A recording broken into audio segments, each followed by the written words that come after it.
Will's coming, he's just making copies, but we'll get started. So I'll call the meeting to order. 12:05, a little late, but close. Roll call, Gus. Here. Hathaway, he's down the hall, he's here. Harshy. Here. Holland. Jay's not here. Ryan. Here. Stites. Smith. Present. Tinkenhouse, not here. Boggs. Here.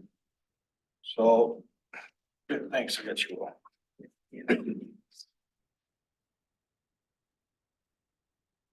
Oh, got a new board member, Tim's here. A lot of you might have met him last meeting. He was sitting in the crowd a little bit. And why don't you just introduce yourself and tell us a little about you. Hello, my name is Tim Boggs. I'm happy to be on the DDA. I know I talked with Bob quite a bit over the last few months or so. I know I attended the last meeting.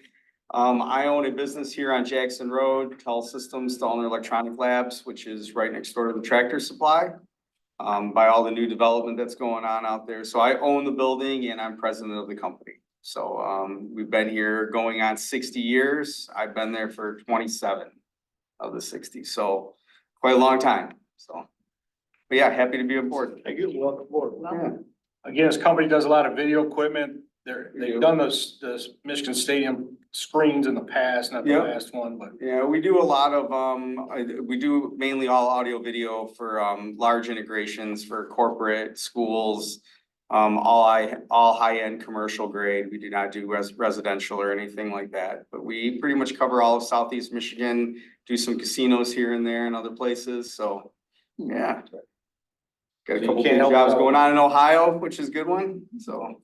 We kind of pride ourselves in Washtenaw County that we try to wrap this area up. We try to do as much as we can in the Washtenaw County area. Good. Well, thanks for volunteering. Approve the agenda, just go through it if you can. See if there's anything you want to add or delete. I try to just list a lot of things on there. Hopefully we'll get to all of them.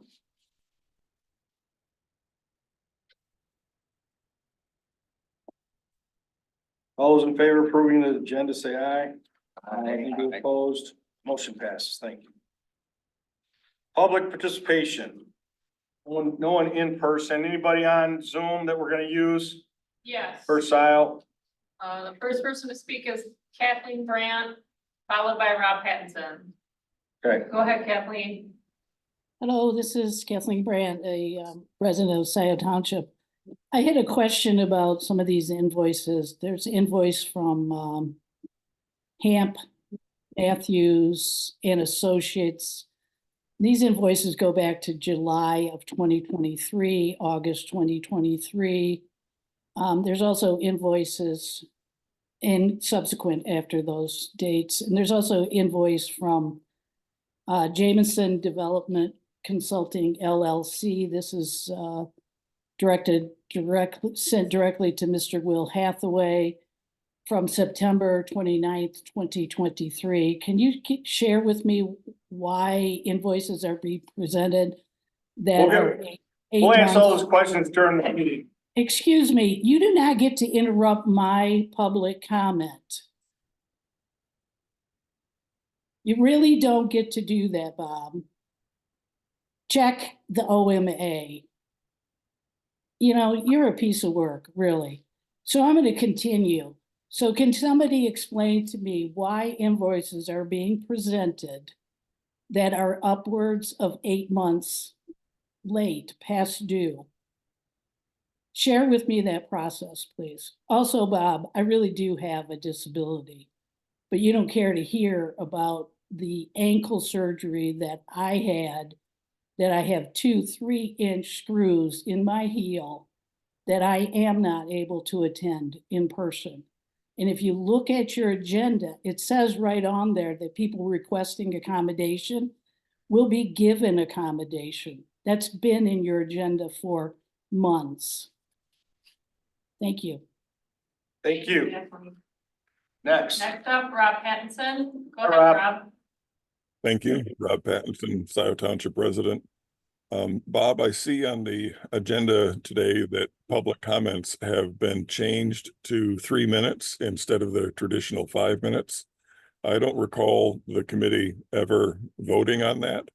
I would suggest that if you're going to make those kinds of changes to your rules of order, that would be something that should be brought before the committee and voted on. And then in the map of the new park space next to Township Hall, there's a map there with the parking lot and the turnaround. And I don't know if this committee is aware, but in the Parks Committee, there's an Eagle Scout who is going to be constructing a play space in that park. And it looks like the parking lot and the turnaround go right over the top of where that Eagle Scouts new play space is planned. I see that you have a poured, I assume poured concrete play area, but that's to the west, I believe, of where the Eagle Scouts play space is planned. Just FYI, in case that is something you don't know about. Thank you. Thank you. Thank you, Rob. Anyone else want to speak? I don't see anyone else. Yes, thank you. All right. Guess we have Adam here, and I'm sorry, Aaron, both from the road commission as guests. And we'll get into that right away. Let's go through the minutes from the last meeting and approve those or correct those. I'll make a motion to approve the minutes as presented by the secretary. Questions, comments? I'll Yes, second. I'll second. All those approved, say aye. Aye. Motion passes. Thank you.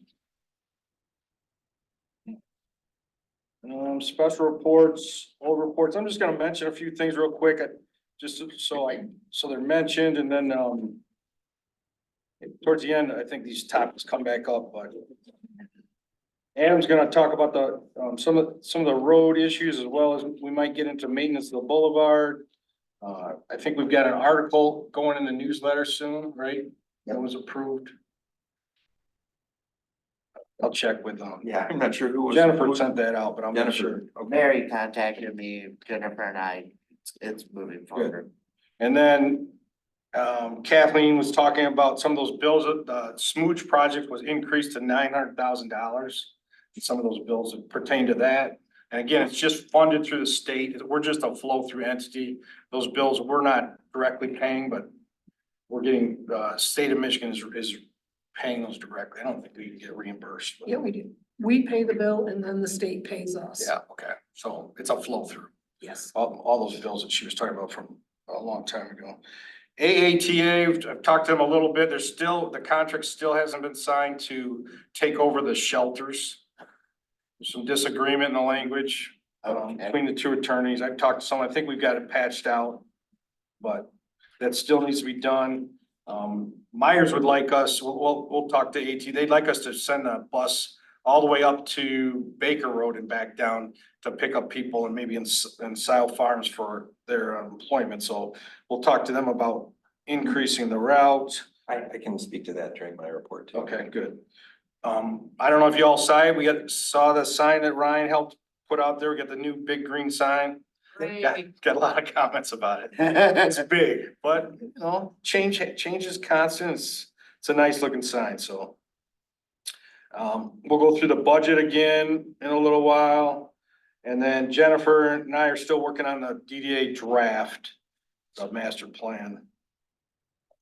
And then, Sean, the enforcement officer did pick up, I don't know if I forwarded that email, but it was like 54 violations in the road. You know, between the sidewalk and the road. So he wrote letters, contacted everybody. He's doing a good job. Violation. There's Posting signs in the right of way. Yeah, Those right of way. businesses are putting those temporary signs. So he's doing a good job of trying to clean that up. That's all I got. Well, I can add a bit, in terms of, transportation. There's a public transportation, that is. There's a committee that was formed as, at the direction of the township manager, And she is chairing it, and we've been meeting regularly since January. The committee's meeting with the purpose of making a recommendation to the Board of Trustees for renewal of the bus millage that was approved by the voters back in 2015. And in the course of that, we've been meeting with people from AAATA and from WAVE, which is the sort of Western Washtenaw bus service that sort of supplements AAATA to the western portion of the county. And one of the things that we learned recently is that there already is, in effect, bus service from Baker Road down Jackson to Meyer and back vice versa the other way. It's a service that's provided by WAVE. And so what the committee is looking at is how best to sort of make sure that those two different providers are connecting. They are connecting right now, but how to improve that so that it's a more seamless experience for people who are riding transportation for that segment of Jackson Road up to Baker. And so that's one of the things that the committee's been looking at, but the primary purpose of the committee is to figure out a recommendation for a renewal of that millage. The idea is that our goal is to put it on the August ballot. So that's an ongoing effort. And there's a ridership survey that the committee put together and is now on the township website. And that will go out like a QR code to those buses so that so posted on the buses and at the bus shelters so that riders will be able to easily access the survey. And the hope is to get input from riders that will inform the committee's recommendation to the board, but also just to keep, I think the idea is to keep that survey open for a while and just gather more data because the issues of riders on the buses, it'd be helpful to have more information about that if we can get it. Good. Anything else? Well, he is going to join us, I hope, later in the meeting, but another guest I invited to come because of topics that we have on the agenda. Rob Pattinson mentioned during public comments about the different maps. And I can explain some about those maps, but we have Chris Cheng, who is our project manager, and he is staff to the Parks, Preserves, and Pathways Committee in addition to the director. But we have a vacancy right now. We're searching for a new, we're about to start searching for a new director of Parks, Preserves, and Pathways. So Chris is sort of serving in the interim as support for that committee in place of the director, and can maybe answer questions that people may have, board members may have about plans for Township Hall Park. Sure. Landscape committee. Well, first of all, we got a price to do the second phase. I don't particularly care for the price or the project, so I'm gonna bid the I already tried to get a different price from other people. Reason being that I have an issue with what we approve and what we got. What we approve and what we got is totally two different stories. I wasn't here when we paid him, I was in Greece, but the pictures that we got that Chris gave us, I don't know, I went up and down the boulevard. I took pictures on the boulevard and the pictures that we got that he proposed is nowhere near what the boulevard supposed to, the bed's supposed to be like. The bed's supposed to be 20 by 30. They're supposed to have something like 24 plants, not the ones you get down to Myers for $3.50. And a couple of trees instead of twigs, we got out there, but I live with them. I think the bamboos that hold the trees up are thicker than the trees. Okay, so anyways, he did it. He got paid. Okay, so right now, certainly under these conditions, under that quality of work, I don't want him to continue to do the work. Okay, he's gonna have somehow, if this body tells me I need to go talk to him, I didn't wanna start talking to him before we made a decision. He needs to tell me why they're so different. You don't know, so. I didn't wanna start talking to him. Right. So you're saying he promises more plants than he delivered? Way more. And then the bed should have been bigger. Way more. I have, so I reached out to another company that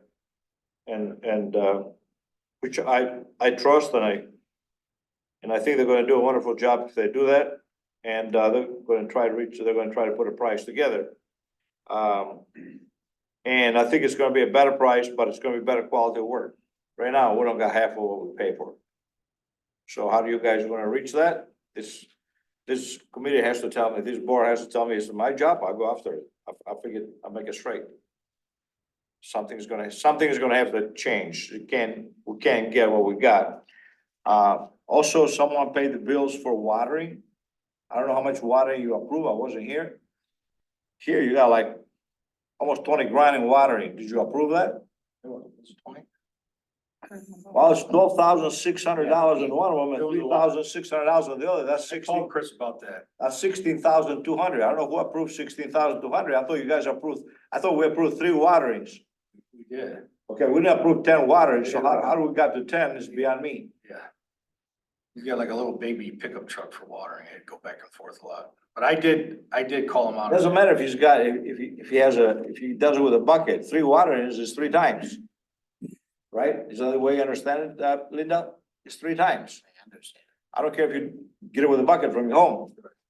Okay, so how did he got to 20,000? I thought it was 1,600 for 3 times. So he's got over here on these bills that I printed, he's got almost 16,200 exact. So I need to talk to him about that. Another thing is, we keep talking about the maintenance of the boulevard being about 80,000. Well, he has a contract that you send a copy of, it's $41,600 a year to do that. It's 41,000. We'll be talking, since I've been here, we'd be talking about 80 grand. There's a contract for 41,000. There's 3 companies that bid on it. He was the cheapest one, 41. Last time we paid him 46 something. Is anybody checking on what we pay, or we just, somebody sends a bill and we pay it? Well, again, the DDA doesn't pay him for maintenance anymore. I don't know, maintenance department does, I don't know. Well, I understand, but somebody writes him a check, It goes through, the maintenance goes through utilities. okay? I think there's a couple of different problems here, but it's the same contractor, right? It's KPK. Correct. Yeah, so it sounds like we missed a step.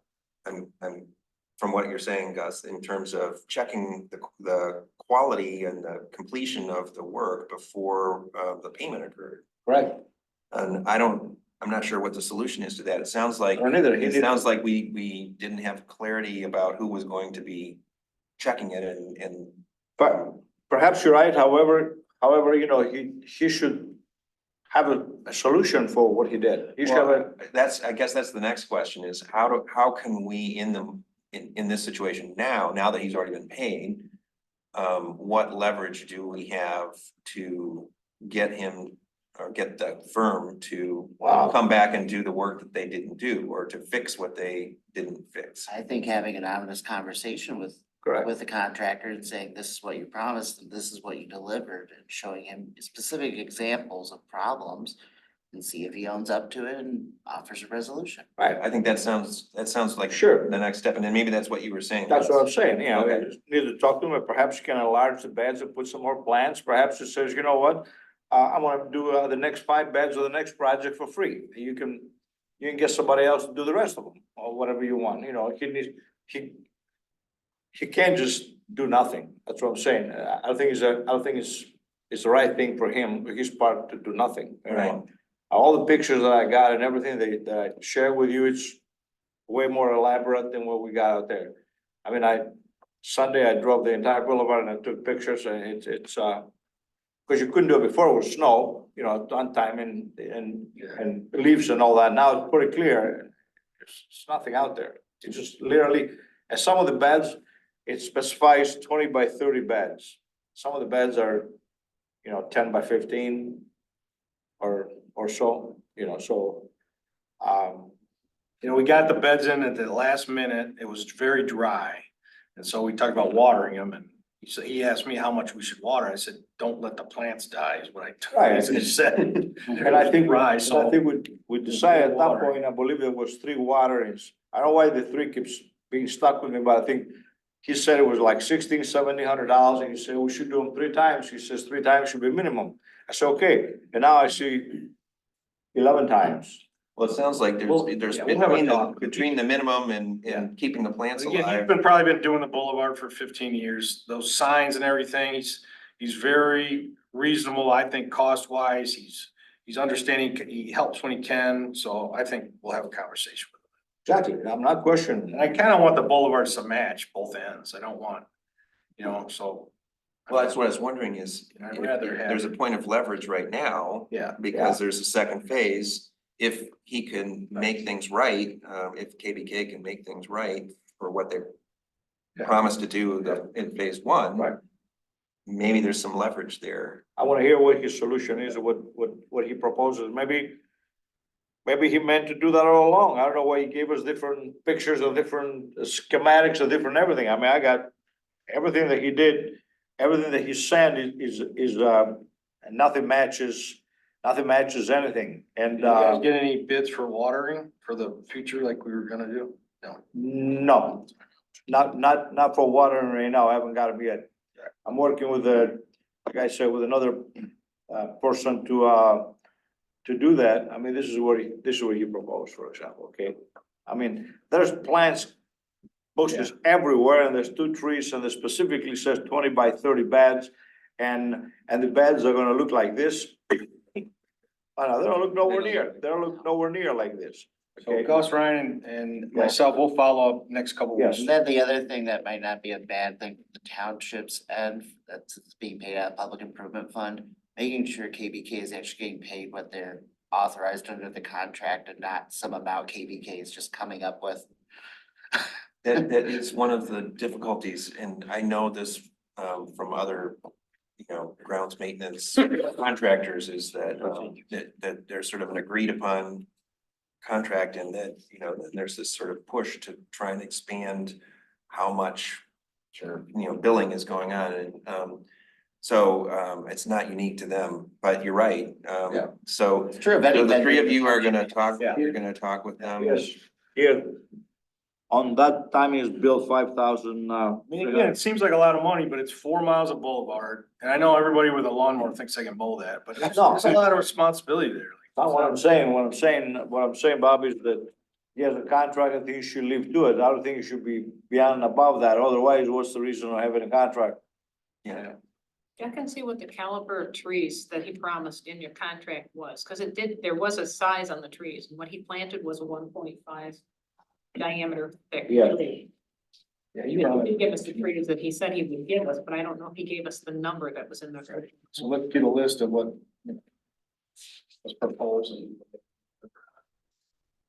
And last season, CBK had a mowing contract with the township, but it was a very wet July and they mowed a number of times more than they would have ordinarily mowed. We may end up, seasonally this year being different. For the mowing contract, watering contract's a little different, but. Okay. We'll follow up with that. Thanks, Gus. Good job counting all those plants. Marketing committee, Jennifer's not here, but I did put in here, a possibility of buying Constant Contact. I use it for my business. The DDA would own it, maybe just the standard $35 a month. We ran a list of all the businesses within 2 miles of Meyer, which is pretty much the DDA area. And we'll start compiling an email list that we can use to maybe, update them on changes in the boulevard, snow removal, all those kind of things in a positive way. Not to use it for any other purpose, but, that's what I'd like to do. I think Sean actually asked for that too, the enforcement officer, we had a list, so I think, and you know, it's gonna change, it's never gonna be perfect. Businesses come and go, but I think that would be something the marketing department could get behind and use, to communicate with, the tax base there. So that's all the marketing part, and then we'll go into that in a little while. All right, any questions for those? We'll follow up with all these later today or after the meeting. With that, let's get to our guests and the roads and pathways. I don't know if we can pull up the chart now. It was in the packet. I think you can pull that up. You want this one? Yeah, no. Sure. This The one? photo? Yeah, that one. No. Just the one that we had to sign from for the cost of the two. Oh, The second. the letter, the agreement? Yeah, it's in the packet. This. Yeah. I'm not sure that, The last thing that, yes. did that get added to the packet? It was in there. I printed it off. This one.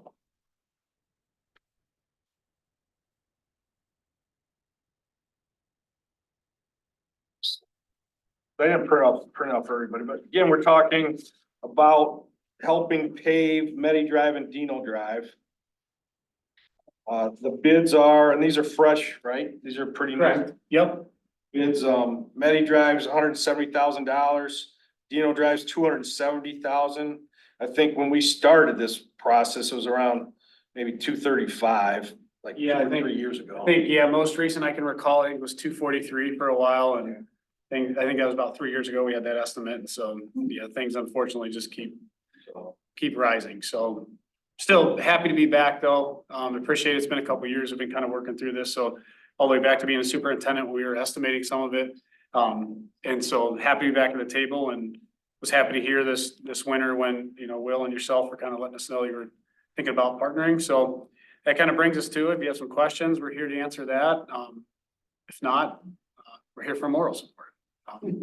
But here to help through the discussion. And then we'd like to talk a little about Jackson, the boulevard itself as well, but a little bit second to this right at the moment. So again, these projects, you know, I've been on this board for a little while, so we've paid some of these directly, we've gotten reimbursed for them. I mean, and you guys know this more than anybody, every road situation is different.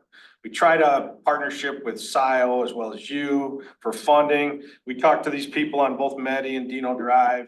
You know, they think their taxes should pay for their roads, which I kind of sometimes agree with, but we're coming to the point of we needing those to be done. And the DDA has assets to help take care of those this year. And you guys have time, so Yeah, I that's think great to hear. I think we already voted on this anyways. We put it in the budget, but to authorize, the agreement, we need another vote. Yeah, Okay. for the agreement to be signed.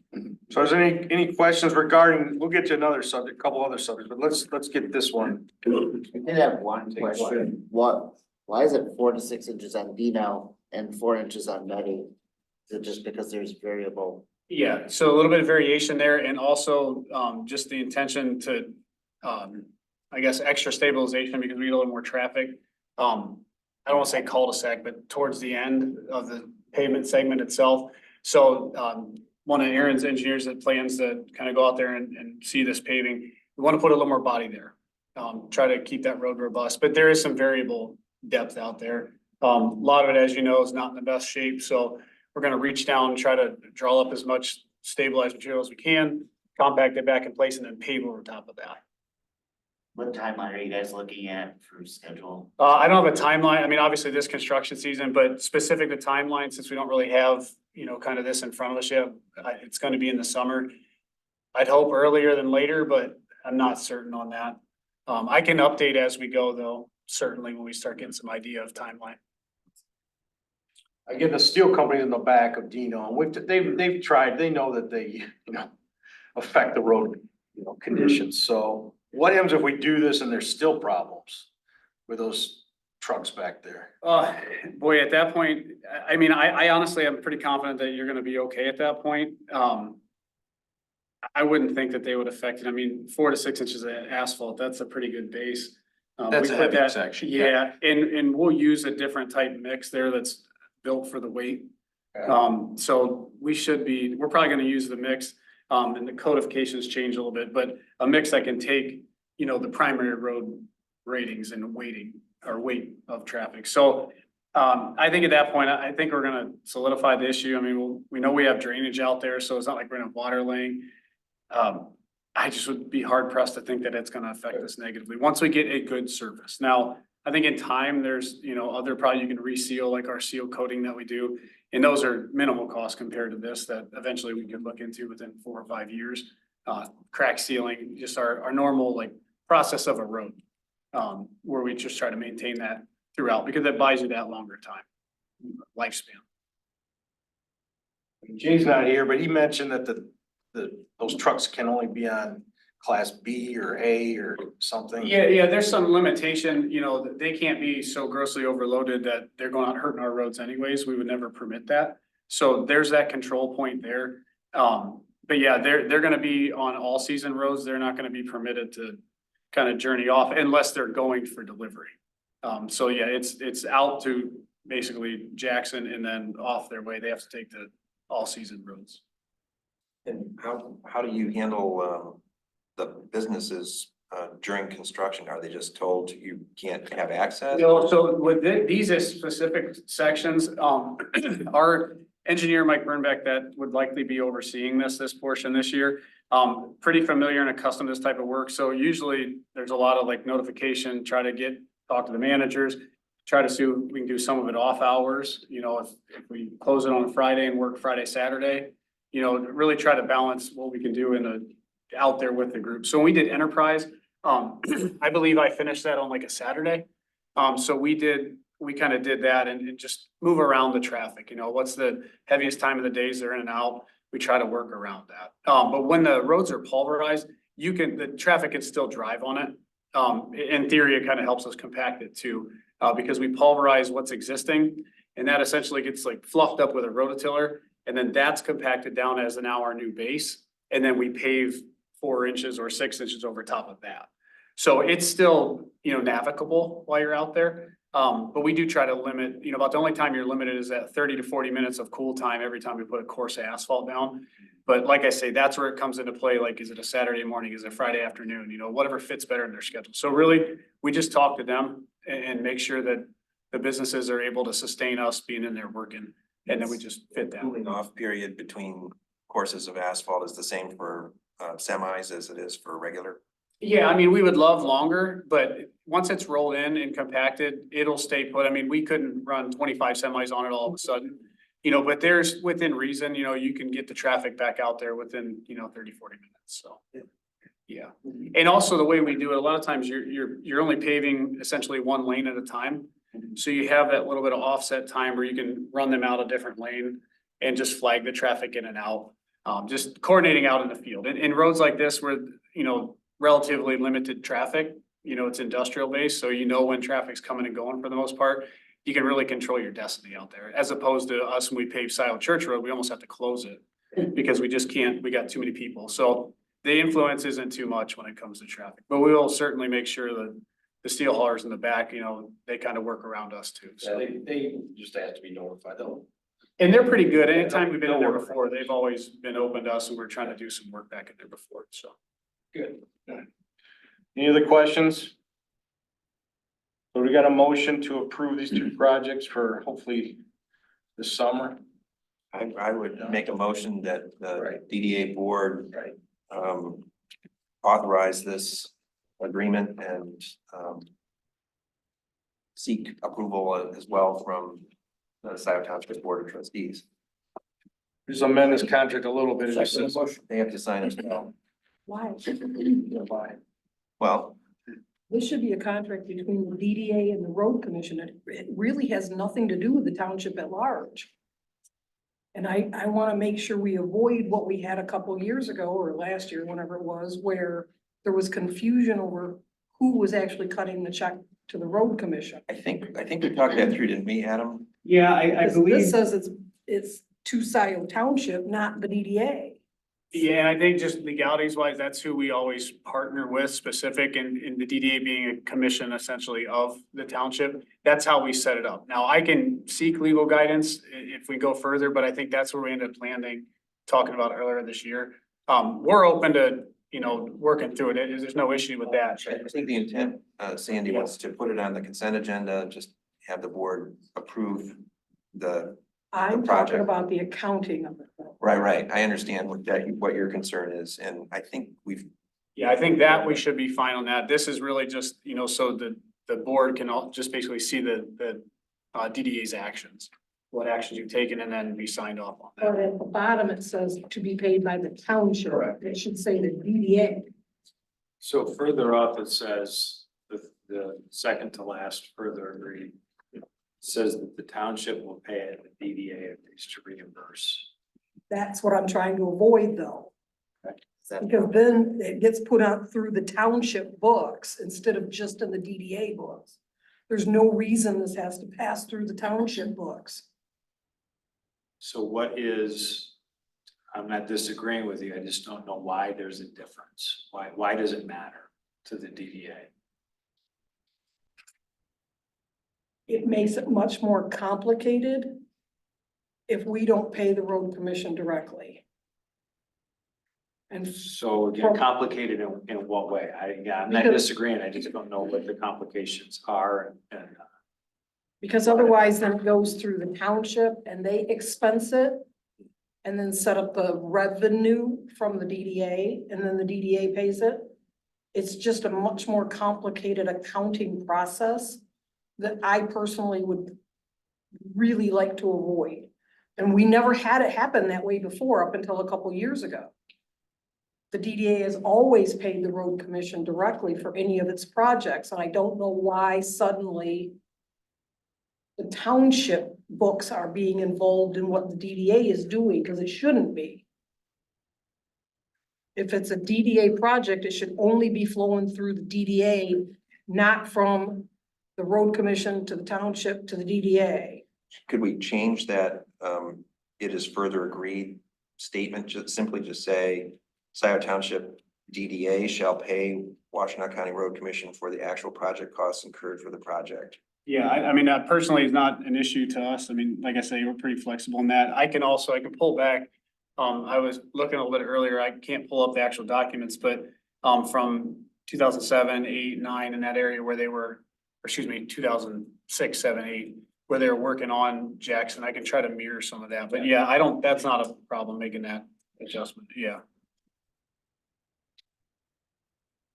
I think from what I understand, it's just, it makes it cleaner in some ways. It doesn't complicate the audit process for the auditors to sort of try and make sense. Or was this DDA money? Was this township money? Correct. What account did it come from?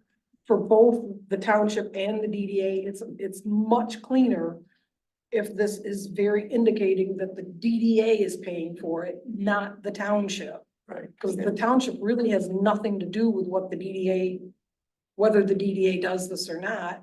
We don't need their approval. Right, I understand. I think in part, it's putting it through the Board of Trustees is to make sure that the Board of Trustees is aware. I mean, this is a pretty major project, even though it's being paid for by the DDA. It's still an action of the township government in a sense. You don't want, I wouldn't want, if I was on the Board of Trustees, I wouldn't want to be surprised by the fact No, that. I understand that the board needs to know what's going on, Right, but they don't need to approve. their approval, I guess what you're saying is that the board's approval is not a precondition for the DDA doing this project. Correct. I agree with Sandy. We try to keep it clean through the DDA, but let's not get bogged down in accounting. So we could get a revised. Yeah, I can version edit that, Of the yeah. agreement. Yeah, and I'll make sure it matches what we've done in the past and make sure it's good. Well, will you reframe your motion? Reframe it. Well, Yeah, we got distracted. the DDA board authorizes this agreement with amendments to specify payment due directly from the DDA or That's good. something. I'll accept that amendment. Amendment second. Gus, all those in favor say aye. Oh, wait, I What think is money? roll call. Okay, Roll call. Ryan, Yes. Gus. Yes. Tim. Yes. Will. Yes. Jeff. Yes. Linda. Yes. Bob, yes. Motion passes. Thank you. So Stites was the second on that? Gus was. Gus was, okay. Thank you. All right. Wanted to talk about the improvements to Jackson Road. Yeah, got the improvements of Jackson Road, just maybe you can give us an update on that. And then I did add in the documents, just kind of a sheet, I think I told you online, I found of how you guys are funded, how does that work? You know, who can request money, just so we're all on the same page of, you know, because again, we're like, why does Washington Road Commission only have $100,000 for Scio? You know, so. Yeah, the allocation, that's pretty simple for us. It's just allocated through the census data and how our MTF is distributed throughout the county. So that's same way we kind of work out our township matching program. That program is historic, the program itself. The local road program has thankfully been, you know, supplemented throughout the year. The 10 years I've been here, it's went from $710,000 all the way now to this year, $2 million. So each township was getting, you know, anywhere between $15,000 more to $40,000 or $50,000 more as we went through it. So that $2 million is presented, and then obviously it's far surpassed by most townships match, which we appreciate that, because initially we're giving about $1,700 per lane mile throughout the county to maintain from the state of Michigan for the year annually. So obviously, as you know, that's not ideal. So we're incredibly gracious for that. That's why we come to these meetings and we're here as much as we can, because just every township that helps with us, it's really keeping our road system together. We're lucky we benefit from a millage as well. Hope to get that renewed here in the next year or so. And so, yeah, honestly, it's more thank you than anything. We wish it was more, but we were able to increase it another $500,000 this year. And then aside from the DDA, change a little bit with some of our culvert programs that we have, where townships used to be needed up until this year for a culvert basically 3 feet or less in diameter, we would replace, and anything more than that, or if required any permitting, we would have the partnership would need to partner with us. Well, what that ended up with is closed road segments, because, you know, let's say we get an agreement going with the township for the summer and then something fails, and now we're back to them needing more money, and that's impactful to some townships with a smaller fund balance. We made that change this year to essentially culverts 5 foot and less in diameter, our crews are going to replace as if they just failed on a primary road. So like I say, a little bit aside from the DDA, but impactful nonetheless, because now making that 100,000 for each township's local road program a little more impactful, they can do more roads.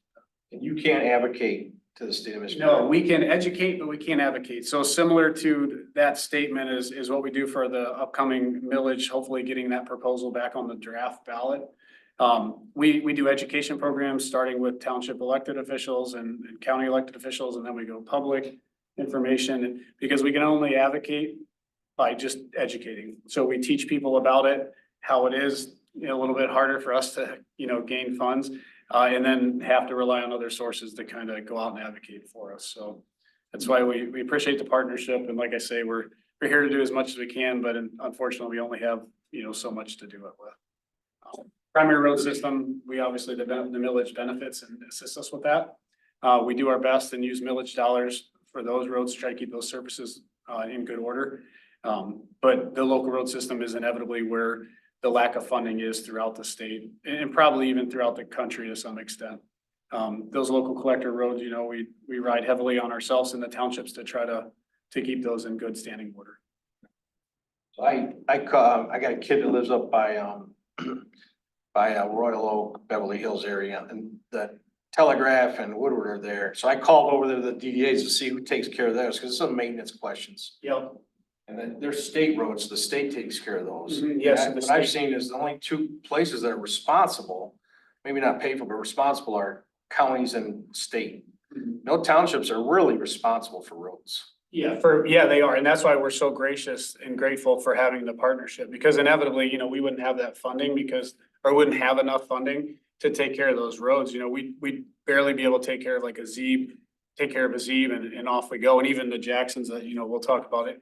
It takes help from everybody, because inevitably then the local road system would just sit as it is. We perform, scraping maintenance if it was unpaved road. But yeah, inevitably that funding is just not there because we can't sustain that. But yeah, so maintenance wise, that's something that, the county does. We maintain the road, so pothole patching, that kind of thing. Tree falls down, we get it off the road. But yeah, for the large scale projects, that's just out of that MTF fund, which is basically our own bank account. And that's about all where we get our money from. Some grants available, obviously, you get developmental grants for us. It's usually more safety based, that the engineering department gets, just to try to incrementally just, small bites of the apple. But, yeah, so those roads you refer to, being state roads helps a little bit, but inevitably the state is, probably less suited than even we are, to take care of things just because they're spread so thin. Whereas at least in Washtenaw, we've been able to keep our primary system in somewhat decent standing, so we can keep going with projects that are just making sure the surface is okay, as opposed to losing the whole surface, having to start over. Which we do have to experience that occasionally as well, but we try to stay away from it as best we can. Any other questions? So I hear we're doing things to Jackson Road. What is your guys' plan? Yeah, so that. Yeah, I'll kind of hand off there, and we're Yeah. trying to keep that thing together for us. Yeah, so Adam mentioned, we've got the current road millage. So the current road millage here in Washtenaw County, which again, as a road commission employee, as an engineer for the road commission, I very much appreciate the fact that the constituents, that the voters here in Washtenaw County continue to support that road millage, because that affords us the ability to further our dollar, to do more work. So under the current millage, the 2021 through 2024 millage, we had identified 400,000 to be invested in Jackson Road.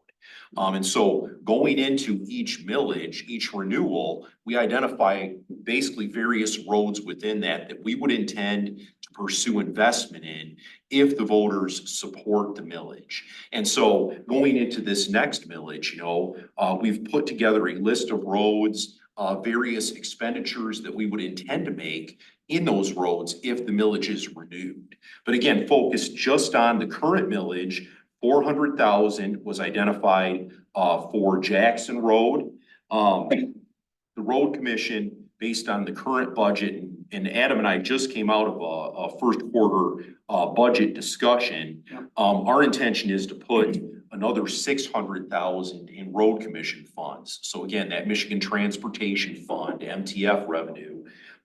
So that would bring the total investment in Jackson Road to $1 million. And what we're looking at is we're really focused on what was called phase 2 of Jackson Road. So phase 2 of Jackson Road, and I'm dating myself here, it extended from Larry's Mower Shop, and Larry's isn't there anymore, of course, that's where Muse Audio is. So it extended from Larry's Mower Shop to the west, down to roughly where Lowe's is, and then about the time that we had designed and we were ready to go to bid with phase 2, then Lowe's said, hey, we're coming in. And it was like, okay, we need to tack on phase 2A is what that was called. And that got us through the Lowe's entrance basically. And then from that point was phase 3, and phase 3 continued from there all the way down past Baker Road. But again, for this current investment for 2024, we're looking at phase 2 because that's where we see the greatest level of distress. That's where there's the greatest need. And so looking at phase 1, phase 2, phase 3, phase 2 is where that expenditure would be made. We've went out and we've scoped the project, and we looked at initially various repairs that could be made within that phase 2 area. The issue is that when we start to identify the various types of concrete repairs that would be done, it's extensive.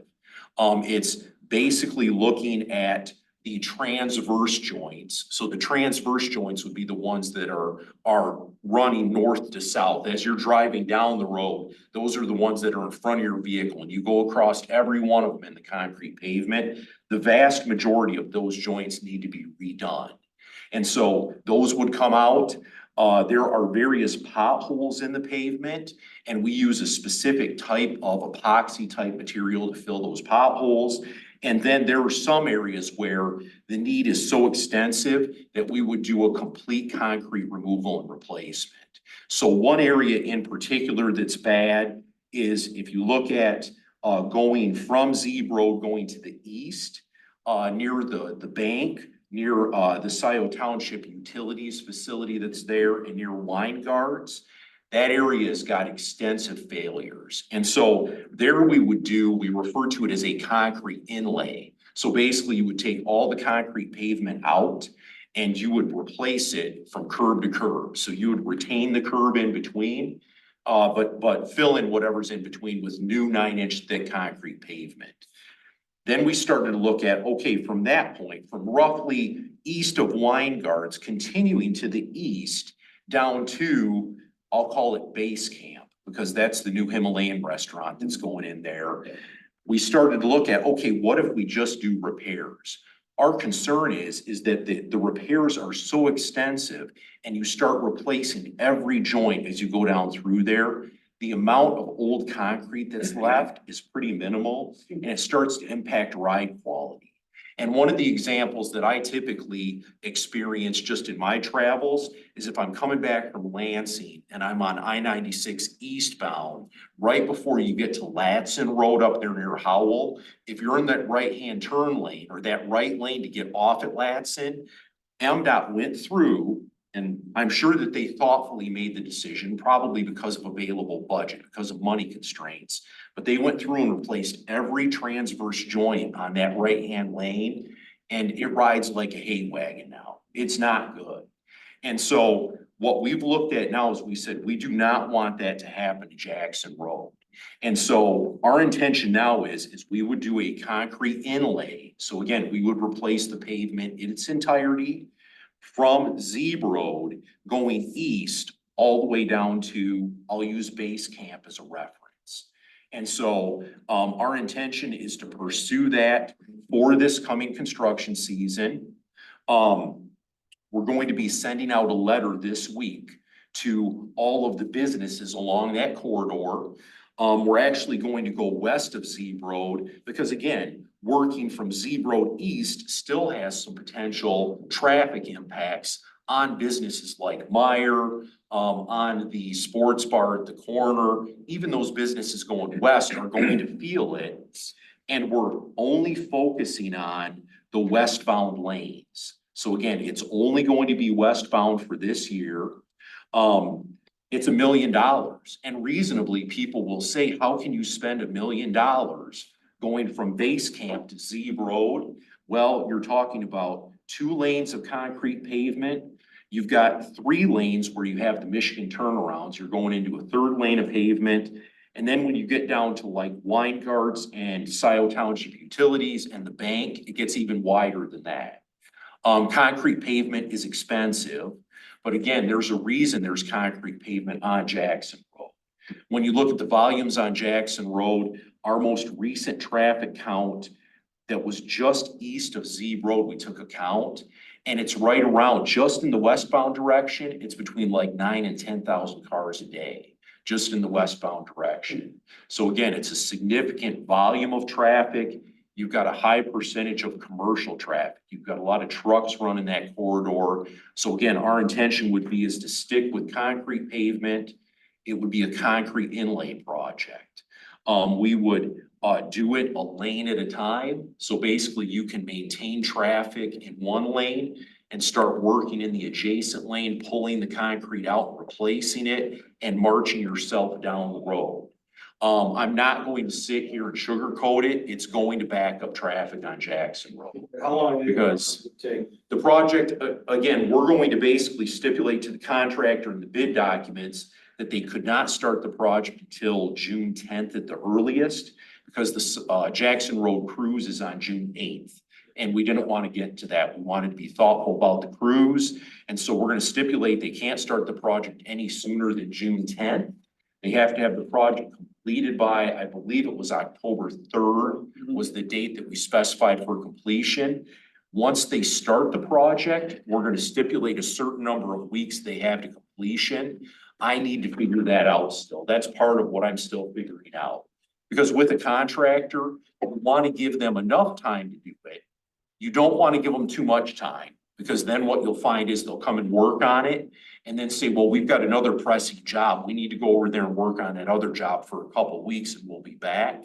So I don't want to give them too much time, but I don't want to short them on the time either, because if you short them on the time, that increases your unit pricing. They'll say, oh yeah, we can get it done in that window, but we're gonna have to work a bunch of overtime to do it. We're gonna have to work every Saturday, so your price is gonna go up. So what I'm trying to figure out, I'm working with an engineering consultant. I'm going to be discussing it this week with a trusted contractor. I've worked with them for 20 years and I want to understand what they think a reasonable amount of time is to get this project done. So Bob, I don't have a specific number of weeks, but it would be done this year. Yes, Funding it, you said you got 600,000 from the mill? from the road commission. So it'd You be, guys are putting in 600,000. yes. You're So- looking for help with the 400,000. No, the 400,000 is from the millage. That's from the current. Yeah, 400,000 from the millage, the current millage, 600,000 from the road commission. And what we would like the DDA to at least consider is, again, phase 2 continued on past Zeeb Road. It went to the west. If it was me, I'd like to work on this project to continue on the other side of Zeeb Road, continuing to the west and go down like past AutoZone. But that's probably gonna be about another $500,000 to get down that far. Because you've got about 3,000 feet from Zeeb Road going east, and you've got about 1,000 feet from Zeeb Road going west. So roughly the entire length of it is about 4,000 feet long. With $1 million, we can do 3,000 foot of it. But I need additional money to continue to the west. So they're going to the west of Zeeb. Some of the areas that are particularly bad would be in front of like the Taco Bell. So where the old Pizza Hut was and the Taco Bell, that area is really in tough shape. You've got multiple joints that are failing. You've got a number of potholes that need this epoxy material and they need to be patched. And then like from just beyond the Arby's and continuing down to AutoZone, it's the same thing. It's really tough.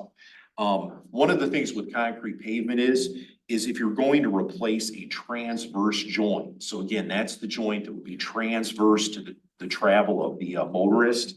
You can't just do part of a transverse joint. If you've got a problem with part of it, you have to saw all the way across and take all of it out for it to function correctly. So again, my recommendation would be is that we would do a concrete inlay from just west of Zeeb Road and continue to the west, approximately down to the AutoZone and take care of this. So the additional $500,000 that you're looking for this Yes. project would allow the road commission to basically redo the surface in the intersection itself. we would gap out Zeeb Road. So we Okay, wouldn't so do not Zeeb, so Zeeb we Road. would work to the east and west of Zeeb Road. We would not work in the intersection at Zeeb. And then basically we would come down because really this, again, we're just looking at the westbound lanes at this point. We're going to have to at some point in the future, probably the relatively near future. Yeah. Scope out the eastbound lanes. We're going to have to scope out Zeeb Road. Again, this is just like a continued need for investment. This is such an important corridor, that we have to, this is something we're gonna have to stay at. Yep. So the investment was so great in this corridor that really it's something we want to be attentive to. Yeah. I can't claim credit for any of this good work. Again, this has been, worked on throughout my career. When I started at the Road Commission in the summer of 1996 as an intern, that was when phase 1 was going on. And so it's continued since then. I was never directly involved in any of the phases because a good part of my career for the Road Commission has been as a bridge engineer. So I built a lot of bridges around the county. But some of the engineers that did work on this, Cheryl Siddle worked a lot on this project. Roy Townsend worked a lot on this project. Again, I don't want to take credit for their good work, but again, this was, it was an incredible project to remember what Jackson Road was before and to see what it is now. And again, it's something that we take seriously. We want to continue. I think phase 2 is roughly 2006, I think. Yeah. Yeah, I believe it is. When I was looking back at the phase 2A kind of comes in there a little bit, you know, looks like 07, 08 somewhere. So maintenance for like almost 20 years, right? Yeah, Yes. we did great. It did stay together. But yeah, it's finally reaching the part where. We're still paying off the bonds for that, like, Yeah. yeah. Now we gotta repair it. Yeah. It's like a used car.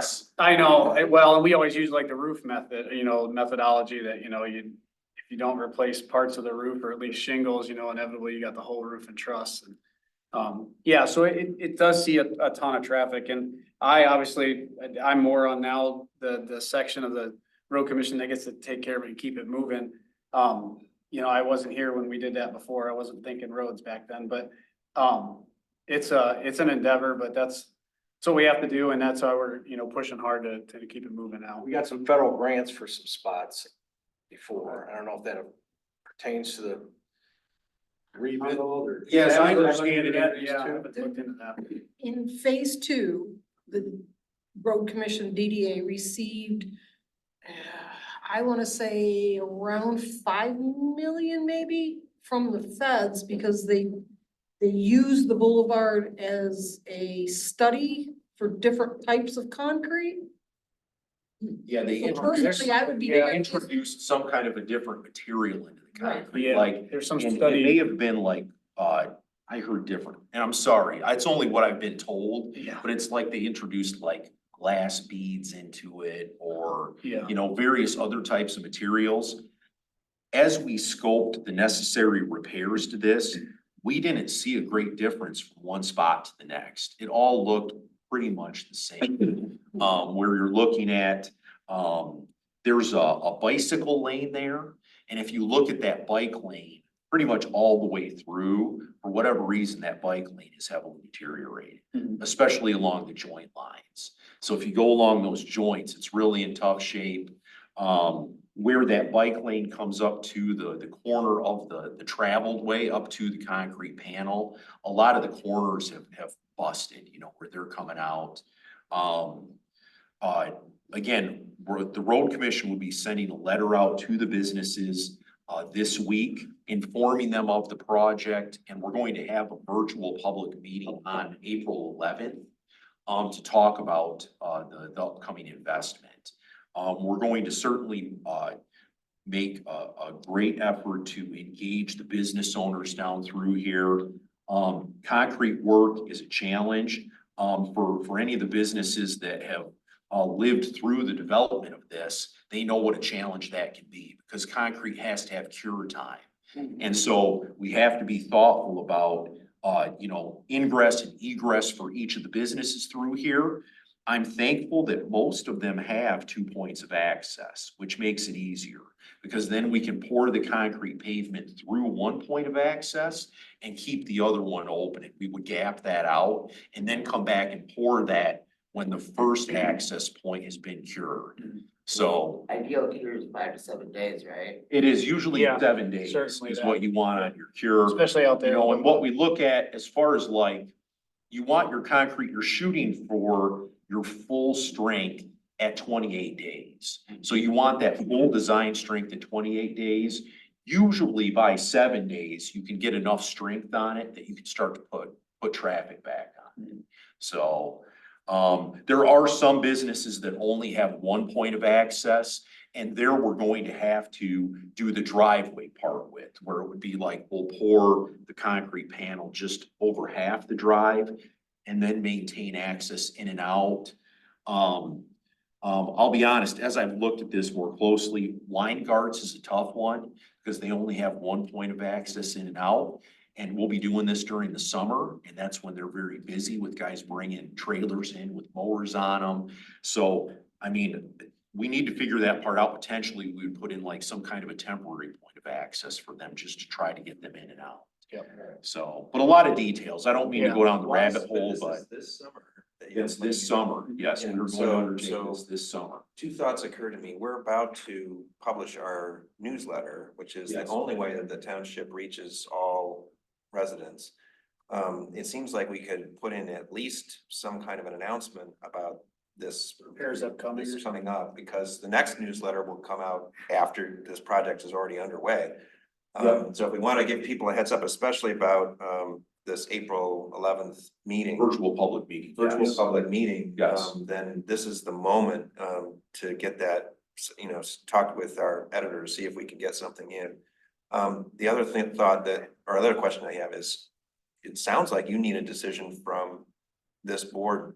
That's what I was thinking, the Today. next meeting. Well, relatively soon. Again, what we're looking at. We meet every for- 2 months, so. Yeah, well, need that all. We can have a special meeting. I mean, we're not gonna vote on it today, but. Yeah, no, we Yes. don't expect to. Yeah. Yep. And that would be, what we're looking at for an advertisement would be, we're gonna try to get the advertisement out in the middle of April is when we would advertise the project. And then we would advertise it for 1 month, so we would open bids in the middle of May. And then we would have award by, the road commission board would award the project to whoever that qualified low bidder is. And then, as I said before, we would stipulate they can't start, the earliest they can start the job would be June 10th. So, $500,000 gonna do 1,000 feet on the other side. yes. That's what it's gonna do, and is that gonna be done this year? No, that could be done this year. Could be done, but we don't know if Yes. it's gonna be done this year. Yep, and so all we would, for sure, what we're gonna do this year would be from Zeeb Road going to the east. Right. But to the west, basically, that's something if we had a commitment by the DDA to make that $500,000 investment, Okay. we would add that to this year's project. We would do that this year. But you would need that commitment by what date?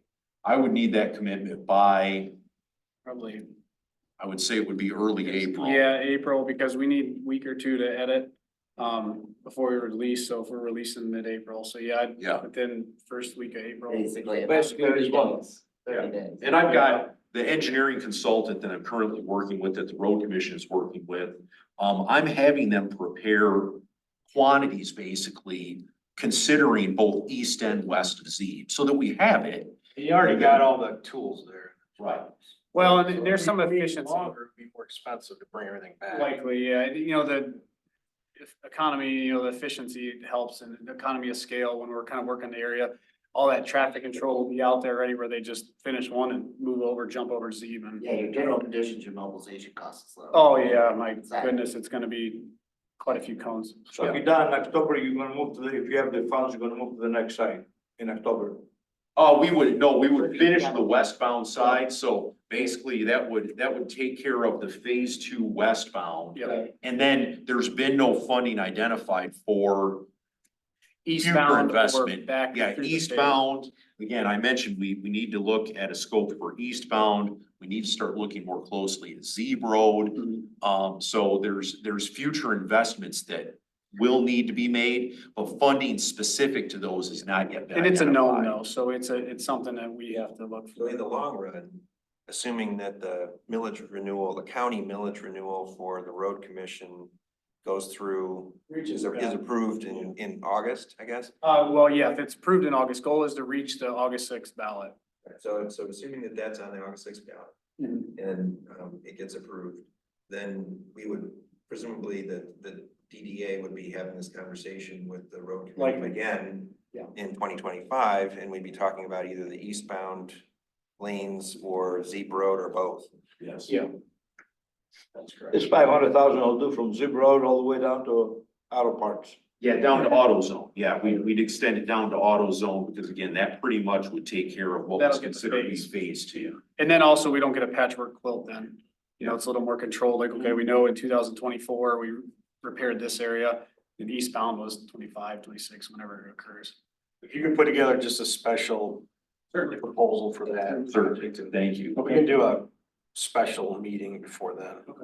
Well, we could either meet the first Monday in April. Yeah. That would still Right. presumably be early enough for them. I was thinking 2 weeks or April's fine. Thank you, guys. Thank We're you. gonna- Yeah. Can you guys talk a little bit about the gaps, the gap filler, the rubber gaps between the transverse joints? Also, the expansion joints, kind of, Yeah, that's so we've had in years past, undertaken some maintenance on those. And I don't know if that's part of the deterioration of those joints, or maybe it's something different. well, I know we did some in. Yeah, so we did some work back in 2017. Yeah, And that actually, that project was bid through the Michigan DOT. So again, I was not involved with the project, but my understanding is it involved federal funding of some kind. That's why it was bid through MDOT. And that involved, using this epoxy type material to, I'll say, pothole patch. It's like pothole patching on a concrete pavement. Yeah. So, we went out, the road commission worked with the contractor at that time and did this pothole patching in various locations. There were some of the rubber sealant was basically replaced. So when you pour concrete pavement, you create joints in the pavement to control cracking and then to allow movement in the panels. And so you seal that with a hot poured rubber material. Periodically, you're supposed to go back as part of the maintenance on that concrete pavement and rip out that poured rubber, that hot poured rubber, and replace it, is basically what you do. So So you're saying the last time that was done was 2017? yes, Yeah. that was So done to in me, it 2017. makes sense if we're gonna look at spending $500,000 DDA and those joints aren't being maintained, I'd like to tag on to that some kind of an agreement where those joints get maintained. Am I wrong in saying that where the joints aren't maintained, that's where there's a point of deterioration? I haven't really seen so much that it's related to the hot poured rubber. It's actually the concrete itself that's starting to fail. You know, Understood, but does the sealant, whether it's the hot poured or the epoxy, yeah. keep it from deteriorating? And if it does, why isn't that done more frequently than, the 10 years from when it was first poured to 7 years ago from now? Yeah, that hot poured rubber, basically what it does is it waterproofs it to keep the water from getting down underneath the joint and then having that become frost heave susceptible, where you end up with like a saturated base under the joint. And as we go through our frost heave, it tends to move that joint. We haven't really seen that. In scoping this project, we didn't see a lot of like movement from one panel to the next. It was more so the concrete itself is starting to come apart. That's adjacent to the joint, the top Deep road, surface. kind of like the 94, going over 94 is where you see a lot of that, where it's more on the MDOT portion of it. That's where those little bits of rubber, they'll come out like a snake and they get cut off. So yeah, ideally, you want to keep them sealed as much as you can. But in this segment, it was the concrete itself was just essentially wearing on the edges and then would just shatter. And then our repairs from 16, 17, what we saw in some of the areas now around the repairs, around that epoxy is now breaking. Where it can't, because concrete it doesn't really move much at all. It's It's a rigid. rigid pavement. So it only has just a little bit of free space there. What causes that shattering at the edges? Just your traffic find that because it's a little bit weaker there. So if there's a little bit undermining or just that's gonna be the first weak point where traffic's gonna hit every time something comes through there. It's gonna hit it. Eventually it just fails. Because it is just rocks and cement, holding itself together. And so inevitably we see that failure, similar failures on M17 as you go towards like Ypsilanti from US 23. Same thing, just over the course of time, just routine impact of vehicles just down through each joint. I'm thinking of that section of westbound that you're talking about and it's sort of in front of Weingarts. That's, if I'm thinking of it correctly, that's where traffic starts edging over to the right to sort of form two right turning lanes onto Zeeb, heading towards the highway, really. Yes. I'm wondering if there's a way in sort of rebuilding that to strengthen, because it sounds like from what you're saying, part of the, what's happening is a lot of traffic hitting that edge. Yeah. I'm guessing it's cars crossing over to form that right turn lane. Yeah, and I'm not sure, I don't know how far the design is into the plan, like actually where, where the joints will end up. Inevitably, I don't know the widths. Yeah, and so with concrete, it's number one, it's the type of mix that we would specify. So in this case, under the current MDOT specifications, for this, we would be calling out a high performance concrete. Because of the volume of traffic and the commercial percentage, we would go with the high performance concrete. There's another important component is your joint layout. You want to make sure you get your joint spacing correct and that you're getting the joints sawed at the appropriate time.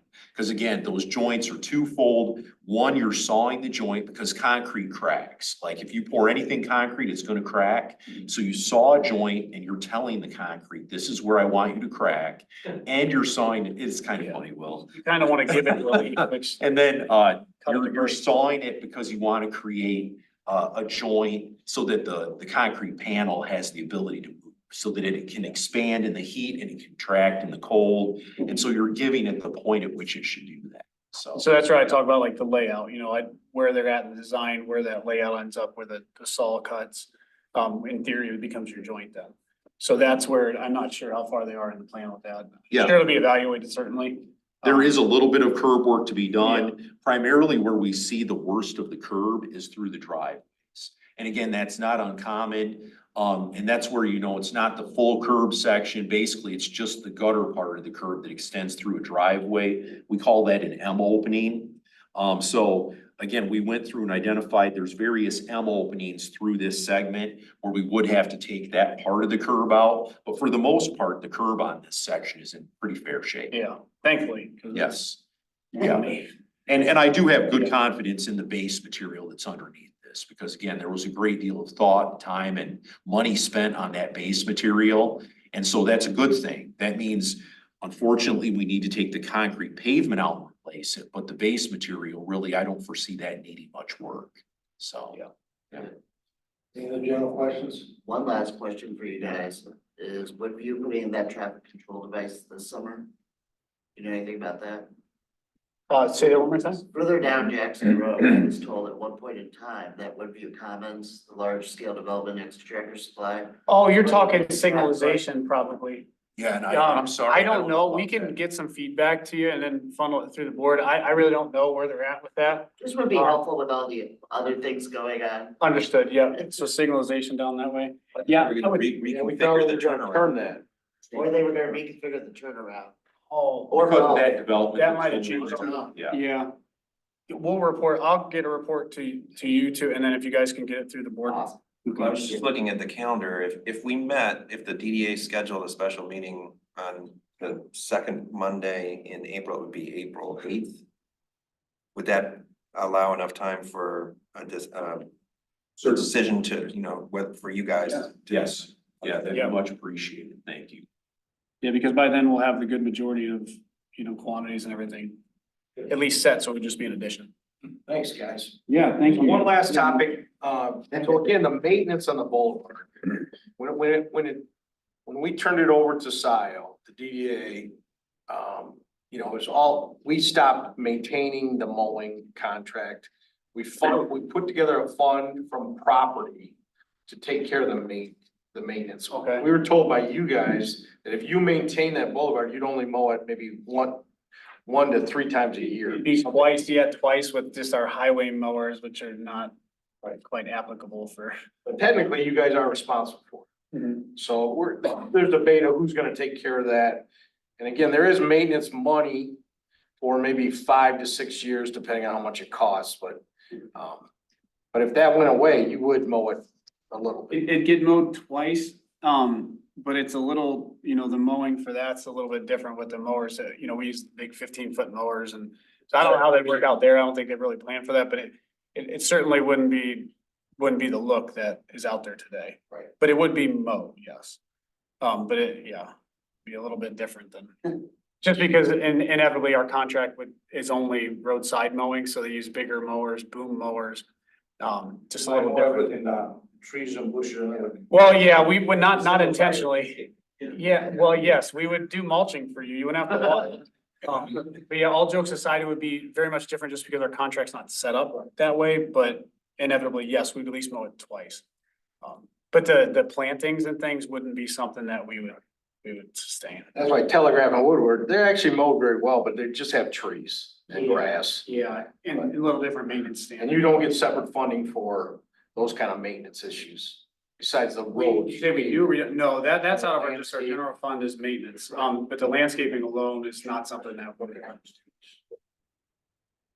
Yeah, it's There's a dynamic. debate of who's responsible for it. We all want, obviously, nice Boulevard, so we're gonna help as much as we can, but who's technically responsible to get it? It's you. Yeah, it's a road, that roadside there is maintained by us in theory, and then other agreements, which I'm assuming at some point, and I looked real quick and couldn't find when the original like service agreement probably went into place.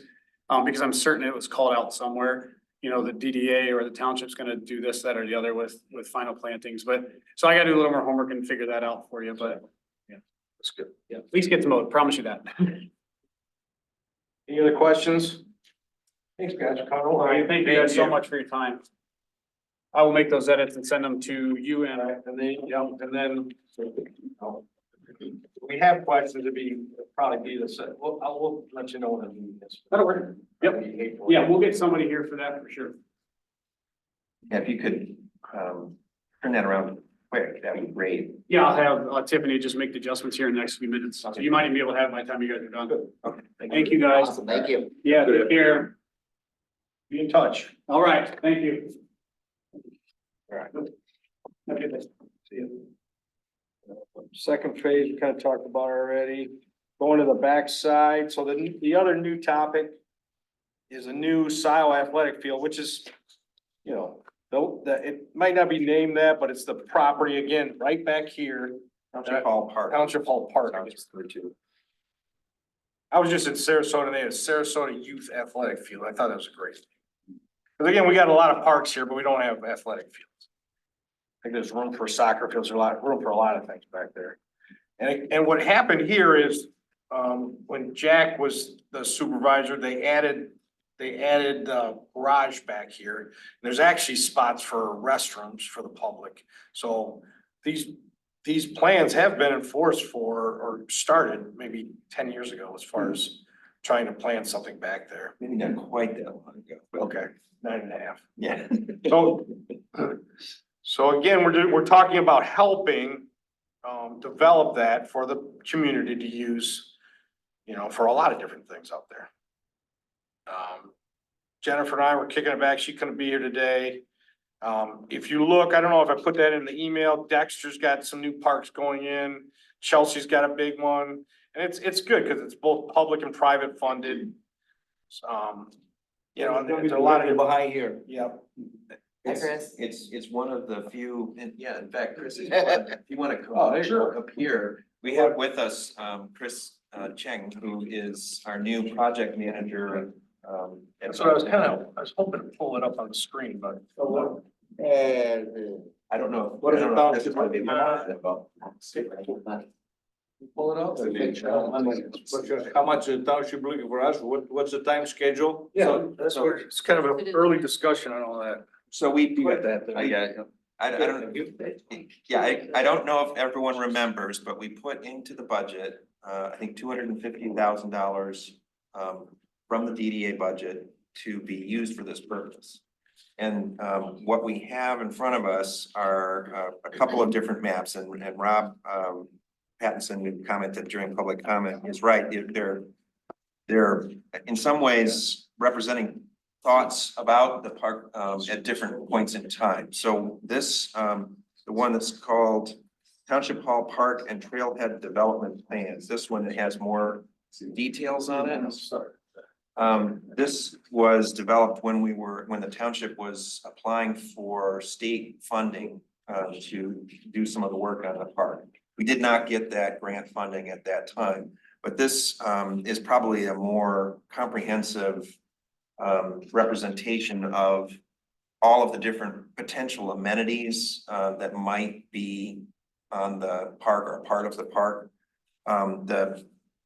This map here is a page from the most recent pros plan, so it's less detailed. It's sort of pared down, and so the options are represented by, if you look at both maps, I think that gives you a sense of sort of the potential. But the thinking, the long-term thinking was to eventually have active use park. So what's currently the sort of landing field for the Scio Flyers Club, to have that be an active use play area for sports. So it could be a soccer field, That's the. Is there, everybody walk back there? You ever been there? I've been walking a dog back there for 20 years. Yeah. Dogs. So, Right, the Scio Flyers is a club that flies model planes back there. We rent, I think we rent, I don't know if they do pay rent, but we're supposed to rent that property to them, but they do maintain it, they mow it, put that little gate up there, but again, it's Scio's property to use and I know those gentlemen out there too, and we'll find, if it does happen, we'll find another location for them to fly their planes, but it's a nice piece of property back there. So if you haven't walked back there, maybe just take a second. there's a right now, what there is a mowed circular path. A portion of it is, the driveway to get into where the Scio Flyers, have their gatherings when they're flying. But most of it is just a mowed path. So what the Parks, Reserves and Pathways Committee has envisioned and what's in their budget for this year, is to, improve the, what's the term I'm looking for, the slope. So the slope of a portion of the path needs to be improved to make it more accessible. It's too sloped. It's too steep of a slope at this point. So be evening that out and then applying a surface of crushed rock so that it's a better surface, easier to maintain and more accessible. But still permeable so that the water can go through. It's not paved, but that would be that's what they have budgeted. And that's gonna cost roughly, I believe, $200,000 out of their budget. And they have a project with an Eagle Scout who has as a project to create a kind of a nature space play area. So basically what that means is instead of some of the metal play structures that you purchase from a catalog, it's more stuff that's made out of timber. And the surface is a kind of wood chips instead of rubber or something like that. So is this mock-up here, this is the final proposal, basically getting picnic shelters and. Well, that's the thing that we could, by making the funds that we've budgeted available. We could open up the possibility of moving forward with some of these other amenities. I'm just saying, you're proposing that, you're not proposing, for example, batting cages or basketball hoops or anything like this. Are you proposing a soccer? That's what they've proposed so far, but Okay, that's fine. I'm thinking athletic fields, soccer fields, turf, Yeah. kids with numbers running around. Yeah, that's fine. So they're proposing this one here, their budget for this one over here. So, yeah, so if the DDA were to approve, making the funds available to the Parks, Preserves and Pathways Committee to sort of plan out, we could indicate to them what we see as sort of amenities that we'd like to see first. But I think really in order to achieve this, we're probably talking about 2 years. So maybe the first year could be finishing the bathroom. Yeah, the restroom's gotta be done first, and then that gives us time to kind of And then, put together. in sort of a complementary way, when they put in the play area, putting in a pavilion next to it, so that with picnic tables, so that families could, gather there and the kids could play, but there's a place that's sheltered, like you'd see in many other parks. And potentially they could put a shelter at the end near the play area, closer to the parking lot here. And another shelter further down so that you could have 2 different groups of using the park at the same time. The other thing that we might suggest, if the DDA is hoping that there'll be a playing field, is that some funds this year be used to do preliminary planning for that, and then the view would be to have the DDA provide more funds next year to finish the playing field. I'm not sure, I don't know, and I don't know, Chris, if you know, what would be involved in the sort of preliminary engineering for playing fields or a playing field. But I'm guessing that there's some kind of engineering and planning that you would do for that, and You have to have grading. Yeah, You have to level the land out if it's not level. And if you were Put grass and save all the money. But Chris, can you give us a little bit more information? Because it sounds like there's lots of things we could do, but do you kind of have like a priority list or? Well, I think the things that we've discussed initially is, that's what we could meet about. or parks, pathways and preserves about the priority list, because I've heard the path, I think, has already been approved, correct? So as far as improvements to the path, but we may have a lookout over there, over the wetland, a couple of pavilions possibly. We're in discussions with an Eagle Scout for an all natural playground over there. I think, while I was trying to figure it out, it's up on the screen now, regarding the bathrooms should be improved, possibly a pathway to the bathrooms. I also heard, some athletic fields out there that could be improved, so it's a matter, I don't know how much funding we have, but we'd have to prioritize which ones you'd like to have completed. And the goal is to, I should explain that having the bathrooms finished, they're built, but the fixtures aren't in there. So that would be the cost, is sort of opening it up. Probably also, there would be a need for some security cameras at the back of the building. We don't have those right now, and you'd want to have that if you're going to increase the activity, especially if you're going to have public restrooms. But also, handicap accessibility is a big part of the goal of improving the path, and you want to make sure that you had a good accessible pathway from the park to the restrooms. My understanding, there seems to be a lot of stuff that not here we're talking about, bathrooms and pathways, et cetera. Would it make sense for somebody to do a sketch exactly what it's gonna look like on the end? I mean, We hire another architect or the ones that. Well, we're we looking use. at and stuff, saying, the bathrooms here, pathways here, et cetera, Well, you've got the concept plan here that shows, and if you look at it closely, it shows where there's a pathway or a sidewalk that would connect to the bathroom area. Fair, so we're sticking to this. This is pretty much it. Yeah, that's what I was trying to say at the Okay, beginning. good. This is kind of a good laundry list concept. It's from a couple of years ago. This one Okay. is the pared down version Right. from the pros plan. So, Will, these bathrooms, you say they're just missing the toilets, the sinks, the partitions, they have like drywall and flooring and all of that done? Right now, they're just being used as storage. So the, I don't know what you call it, the pipes are there. Plumbing's there. Yeah, plumbing's there. It's just the sink and the toilet and all that kind of stuff that would have to be attached to it to make it actually useful is not there.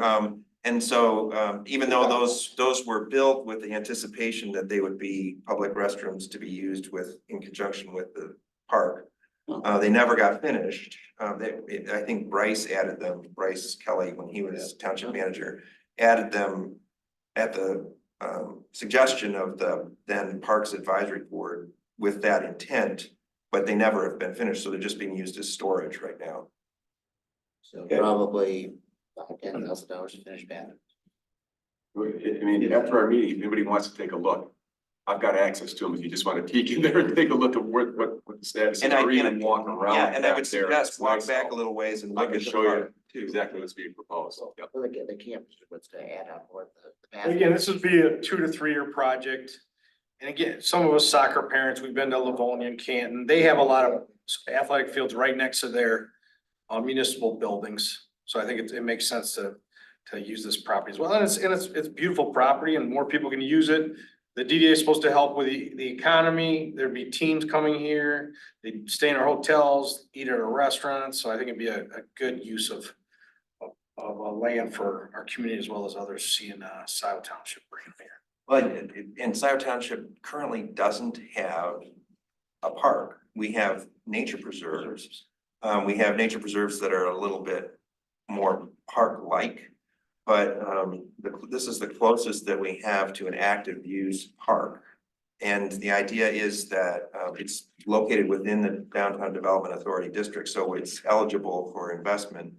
The plan for the DDA for years has included investment in parks, but we haven't really done much beyond putting money towards some pathway segments. The idea would be that many of the restaurants along the Jackson Road corridor and other businesses as well, people who take food out, there's not that many places along the Jackson Road corridor to go. And if you have children, for example, to take your meal and eat it somewhere where the kids can play. So this would be creating that kind of, it would have that kind of ancillary benefit to the businesses along Jackson Road. So we'll talk, maybe a few of us can help with Chris to kind of start looking, put together a plan that we can all agree with back there. But I think the restrooms would be an easy way for us to help right away. Regardless of what goes back there, we'll need those for sure. So there's some things we can knock off right away if we wanted to help. What I'd suggest, since it seems like we're headed towards adding a meeting on April 8th. Right. Is that maybe we have the Parks Preserves Pathways Committee. I know you guys are meeting later this week. Wednesday. Yeah, sort of make a proposal back, Right. for. Well, I think we need to make a proposal if we're gonna fund a lot of it, so. Cause I want athletic fields out there. That's kind of what these people have talked about, so. We've got a lot of parks already with the the nature out there. I think this would be something different, so. Yeah, and this would be I an think the active, park- active use park. Right, exactly. Active is good. I don't know if you can see Linda's better. Yes, so two thoughts. If we want to talk about future field development, getting a topographical survey of the site, so we actually know how much work is needed. And that could be as easy as going to the GIS and seeing if the, contours are significant there, or if we would have to have somebody come out and actually do that specifically for the soccer field proposed area. I don't know, because I've never been back there, but do we have a lot of tall, dead grass and brush? Is there any point that we would want to have a discussion about trying to get that area burned so you can actually see what's going on back there to get rid of some of the First debris? before you come over that, but if you go out there, it's 5 acres already mowed. Yeah, if you look. Yes, but not your future, your field development. I'm just trying to Well, get a handle. 5 acres Yeah. mowed, so. There's some parts that are still natural. We'll have to And get- there's some parts that are pretty manicured for the use of the flyers. Okay. I think the intent is to leave the perimeter of the park pretty natural for people who are walking along the path. But to make more active use of that space that, for the past, 20 years has been basically for model planes to land and take. Yeah. Thanks. Beautiful. And they just put, I don't know when the path went in, the grass path for walking dogs through there, because they didn't like the Scio flyers didn't like everybody walking the dogs, but that dog path, which just mowed grass, which doesn't cost us anything, it's probably used more than any other path we have, which is Yeah, pretty impressive. 2018, I think, is when we made that improvement. So we'll put together a committee to work with Chris to come up with some ideas and some suggestions, but yes, Linda, I think we'll have to, probably hire an architect, come up with different plans. And, What I'd suggest is rather than the DDA sort of taking this on as a project, is that that be left in the hands of the Parks, Preserves and Pathways Committee. And then the DDA can provide input along with whatever funding we choose to give towards the. we can put a joint committee together. I want the DDA to have input, especially if we're gonna use the money. And what I'm worried about is your focus is not on athletic fields, and I think this is a great opportunity to put athletic fields in Scio that doesn't have any athletic fields. So. Well, if the DDA is in agreement that what we want as an ultimate outcome is more active use with playing fields, athletic fields. That could be the message that we send to the Parks, Preserves and Pathways, and we can ask them to respond to it. Or the DDA could put together a proposal and show it to the Parks Pathways. What I'm trying to avoid, Bob, is us being redundant with Parks, Preserve and Pathways. I mean, they are doing planning. But I think this park is not gonna be like the other natural preserves that you've already done. So I don't even want that kind of thought process. Yeah, but see, Bob, what I'm trying to say is they're already thinking of it in a different way than the other nature preserves. So we're basically allowing them to move forward more quickly with plans that have been in the works for years. I think if we give it back to Parks, Preserves and Pathways, we might hear back from them, yes, here's what we want to do. Here's our proposal for moving it forward quickly to what you're talking about, the kind of active use athletic. Don't mind me saying so, but it doesn't look like we're trying to really rush this project. You say it's like a 2-year project, so what's the problem with us putting something together, presenting them? It's not like it's gonna happen tomorrow morning. I'm trying to avoid. I understand, but it's a 2-year project, will you say? And now we're trying to rush everything and try to, the DDA, if it's gonna spend the money, likes to have that input over there and give it to the committee and the township, the Parks and Recreations can add to it or can come back and we can talk about it. Okay, I'm just saying, let's give it to the Parks, Preserves and Pathways. They haven't even really, aren't aware, I don't think, officially, that the DDA is considering investing, making some funds available to, improve the park. Let's see what they say back to us, because we're not gonna, what I'm trying to avoid, I guess, is the DDA and the Parks, Preserves and Pathways getting into some kind of a conflict where and we could just be working together on a plan that the I Parks, Preserves and Pathways. but also the chairman answered that question. I believe I answered that question. We keep going around the same thing. He already answered the question. He likes to have the input.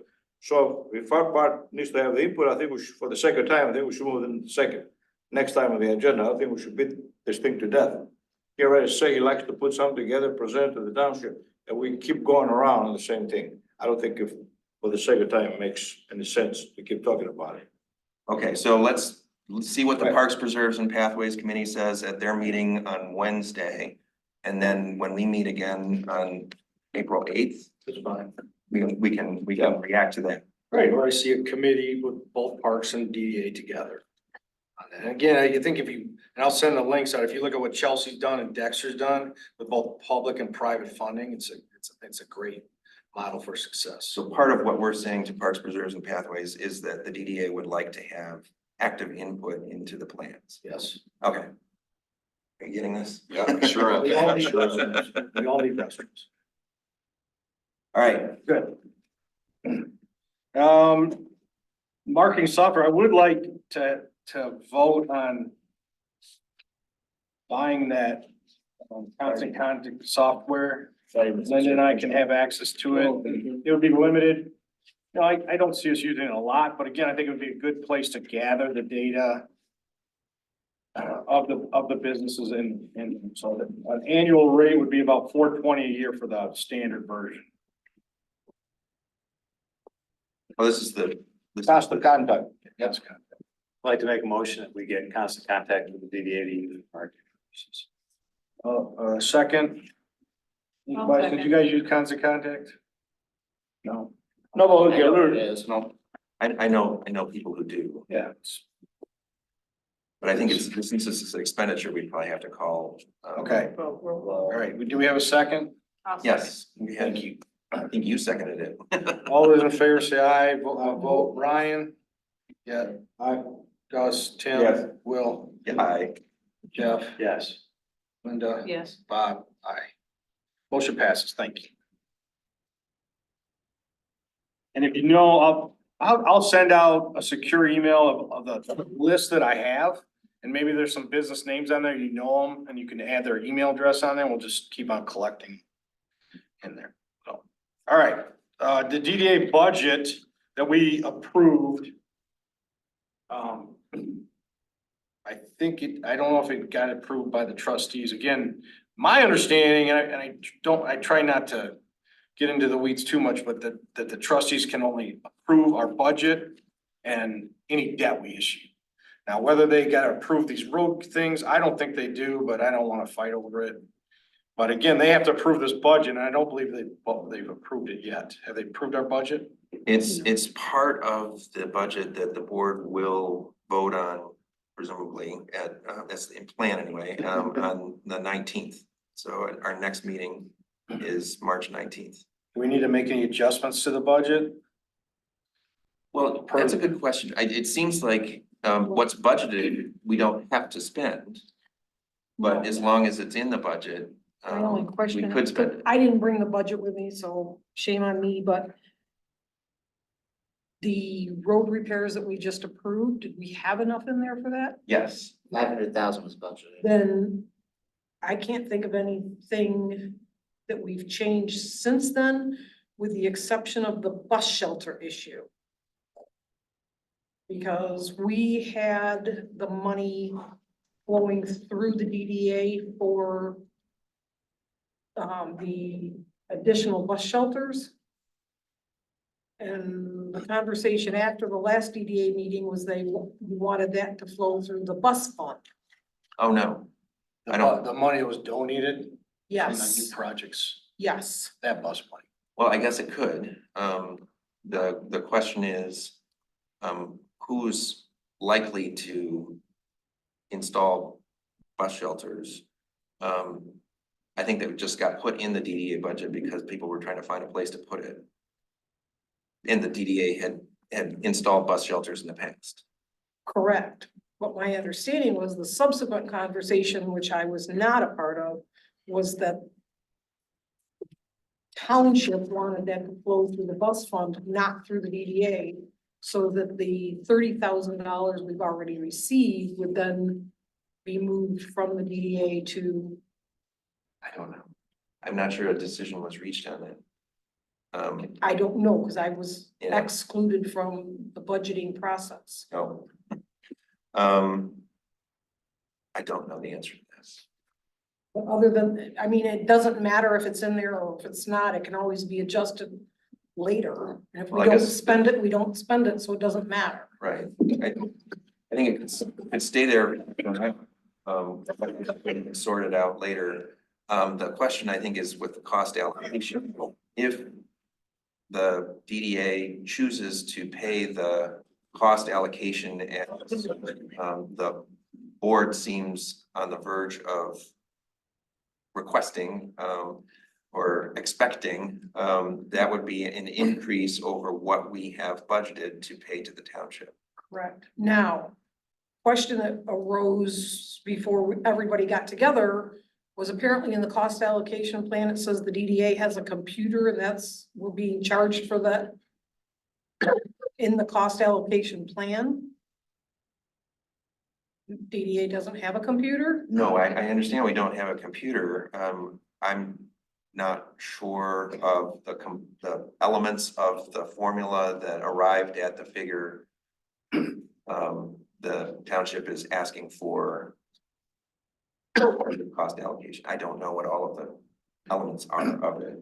So for the other board members, the township's asking, some people in the township are asking us to kick back to them more money for support staff, for,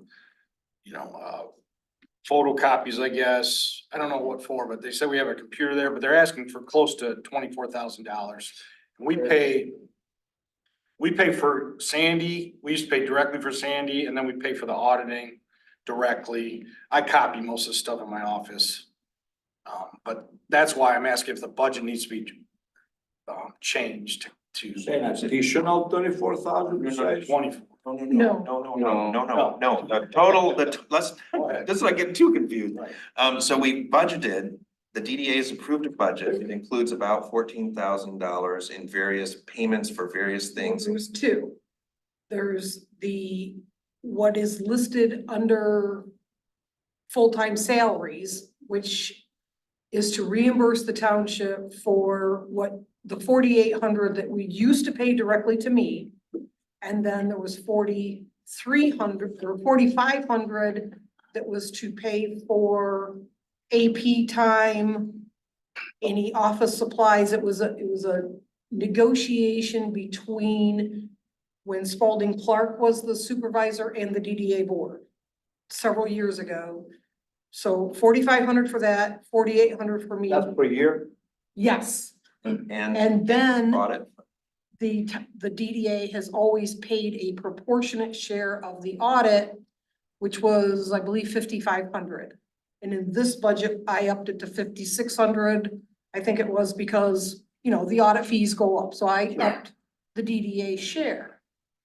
What the clerk has proposed is her cost allocation plan, and this is the first year she's bringing the DDA into it.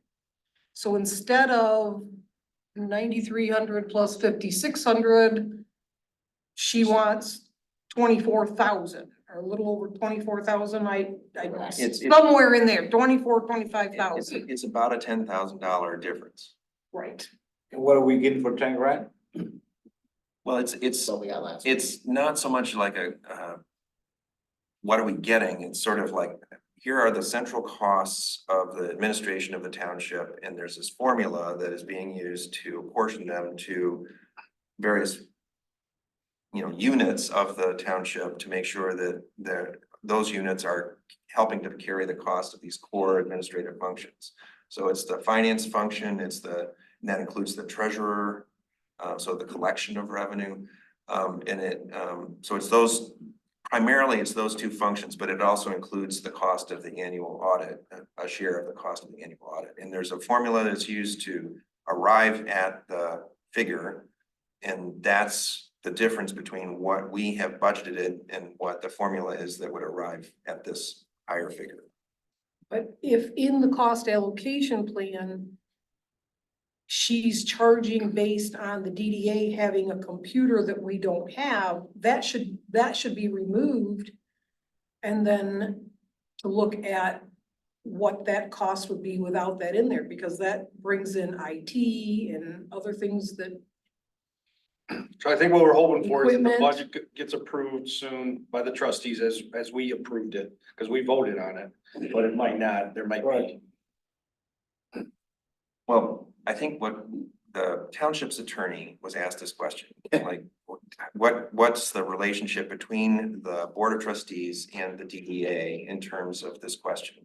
And there's specific language in the statute that says that the board of trustees has the authority to impose reasonable administrative costs on the DDA.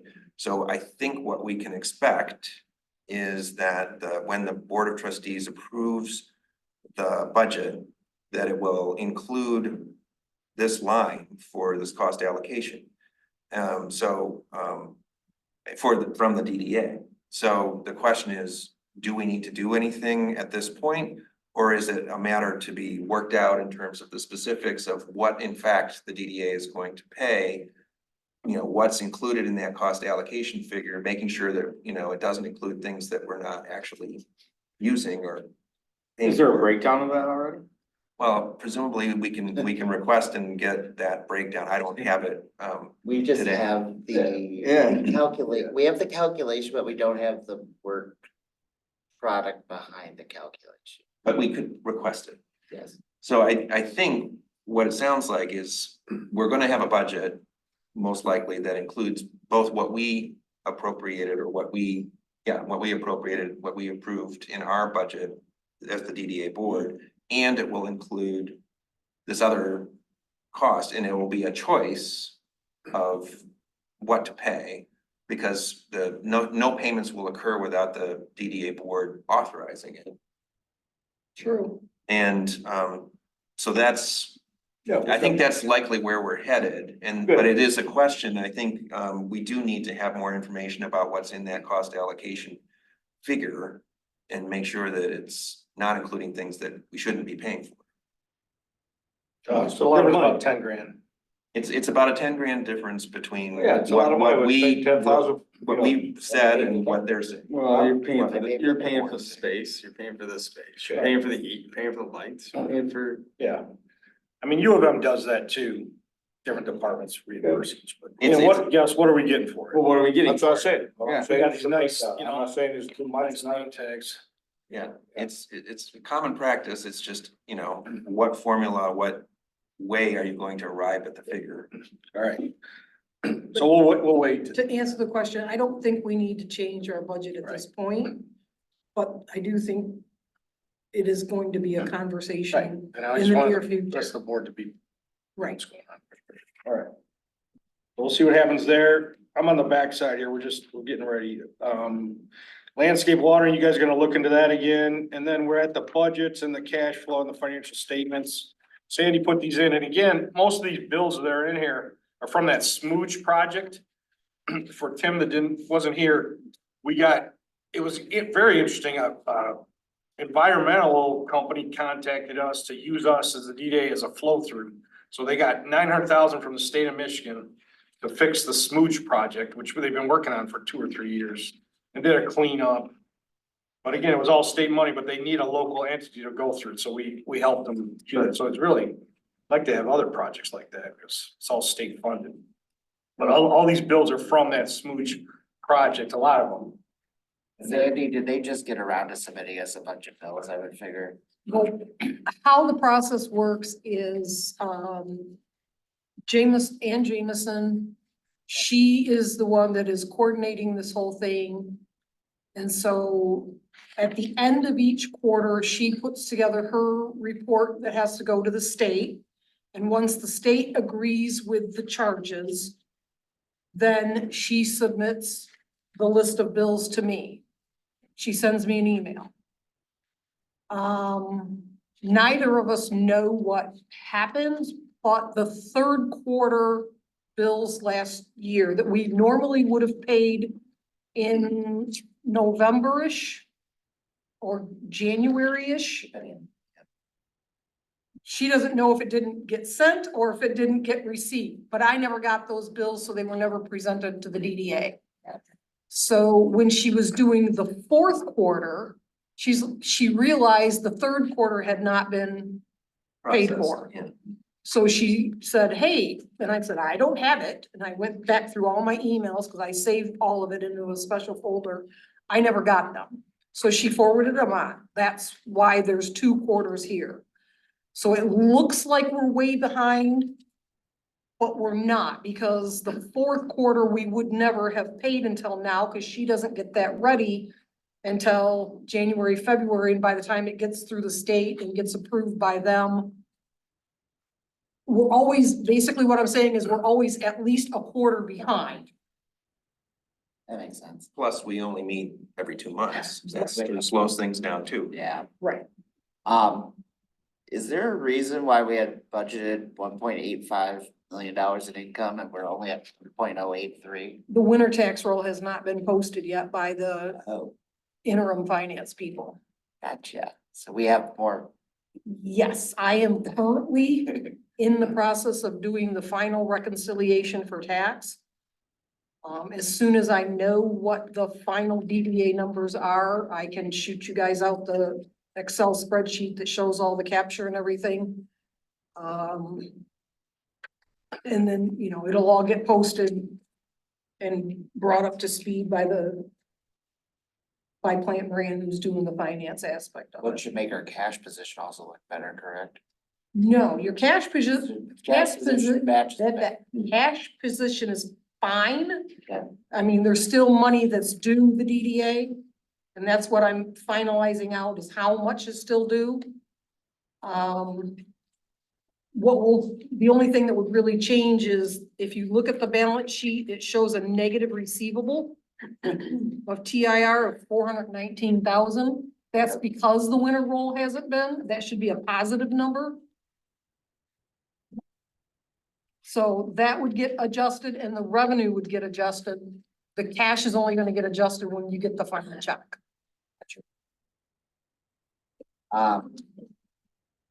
Last question, since it's related to this. What's going on with the investment account? Yeah, I was gonna bring that up.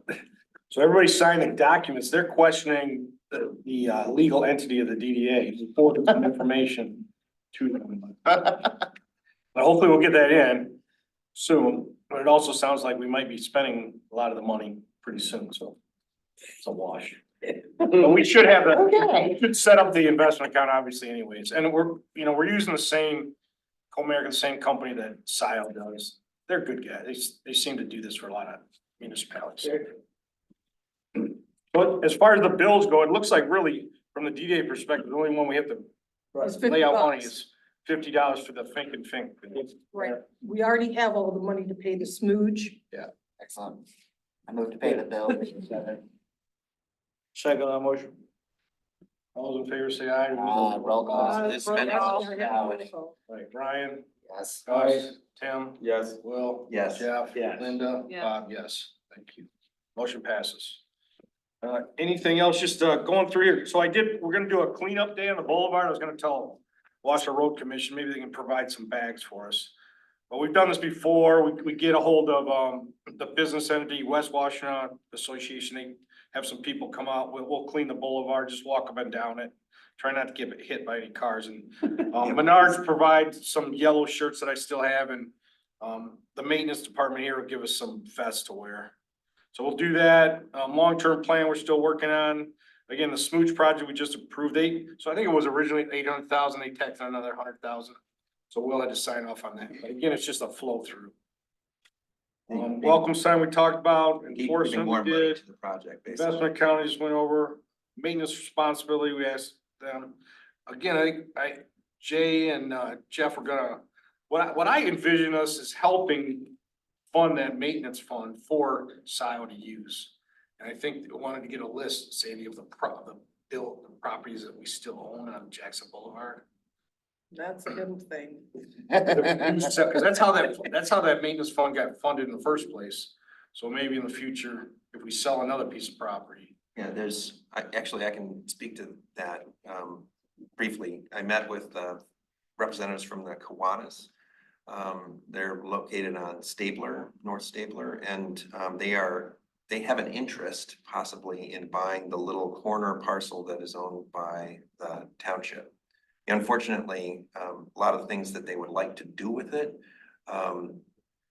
it's not big enough for them to do it because they could meet the setbacks and so on. But one thing that they could do with it is to put a sign on it that would identify that they're located there. And that might free up another corner that they do own, which is a little larger for them to do some project on. One of the things that they're looking at is creating community gardening on that corner.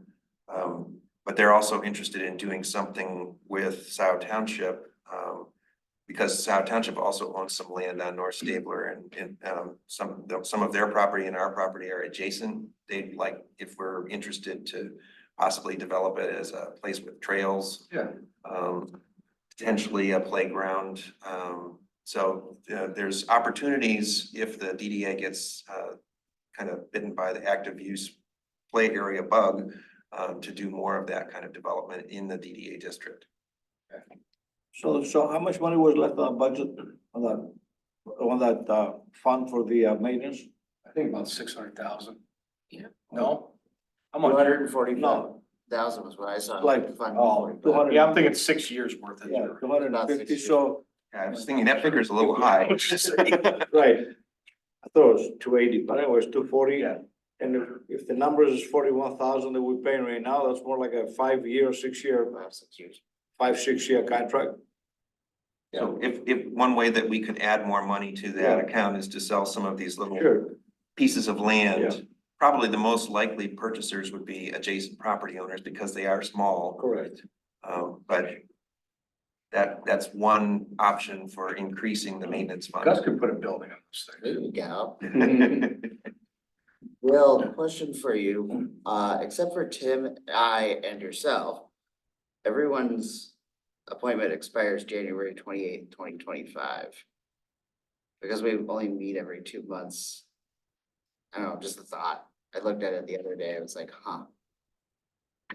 Yeah, the reason why all of these appointments, it's not just the DDA. Is because when we took office, this current board took office in November of 2020.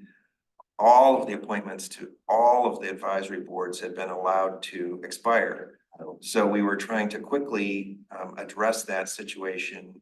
And so there were, in a series of votes in those first meetings in 2020 and early 2021, we were making appointments, either renewing appointments or appointing new people to every board in Scio Township. We got Tim on the website. He's staying till 2028. Yeah, 2028. Tim will outlast all of us. But it is good. We should have staggered that a little bit better. But Well, yeah, that was one of the problems, Good to so we try. didn't reintroduce staggered terms, which had gotten lost along the way when all of the appointments had been allowed to expire. So in some cases, we reestablished staggered terms, but in most cases, we just quickly filled those positions without really thinking about reestablishing staggered terms. any other questions from the board before we adjourn? That's good. We covered a lot of ground today. Can we agree that we're gonna meet on Yeah. April Is 8th? that okay for everybody? April 8th? I was gonna go back. April 8th at noon. April 8th, noon here, and I'll send out an email. Well, we should check and make sure the space is available, but yeah. Just a couple, will probably be just a couple items, but same big ones. All right. All those in favor of adjourning, say aye. You might, I've got Rob Hanson with his hand up. Oh, right, No, we don't have a time, we don't have you a, don't have a public comment. yeah, there's no public comments at the end. We just have the, DDA just does the one at the beginning. Second motion. But I'll email Rob. Okay. I'll check with him. Second, all those in favor say aye. Aye. Motion passes. Wait, I'm sorry, who was the first? Was it Ryan? Like I said, gosh. No, it's that one. I have a appointment right at 4 o'clock and So. Yeah. Okay. Yeah, I'm 4:40.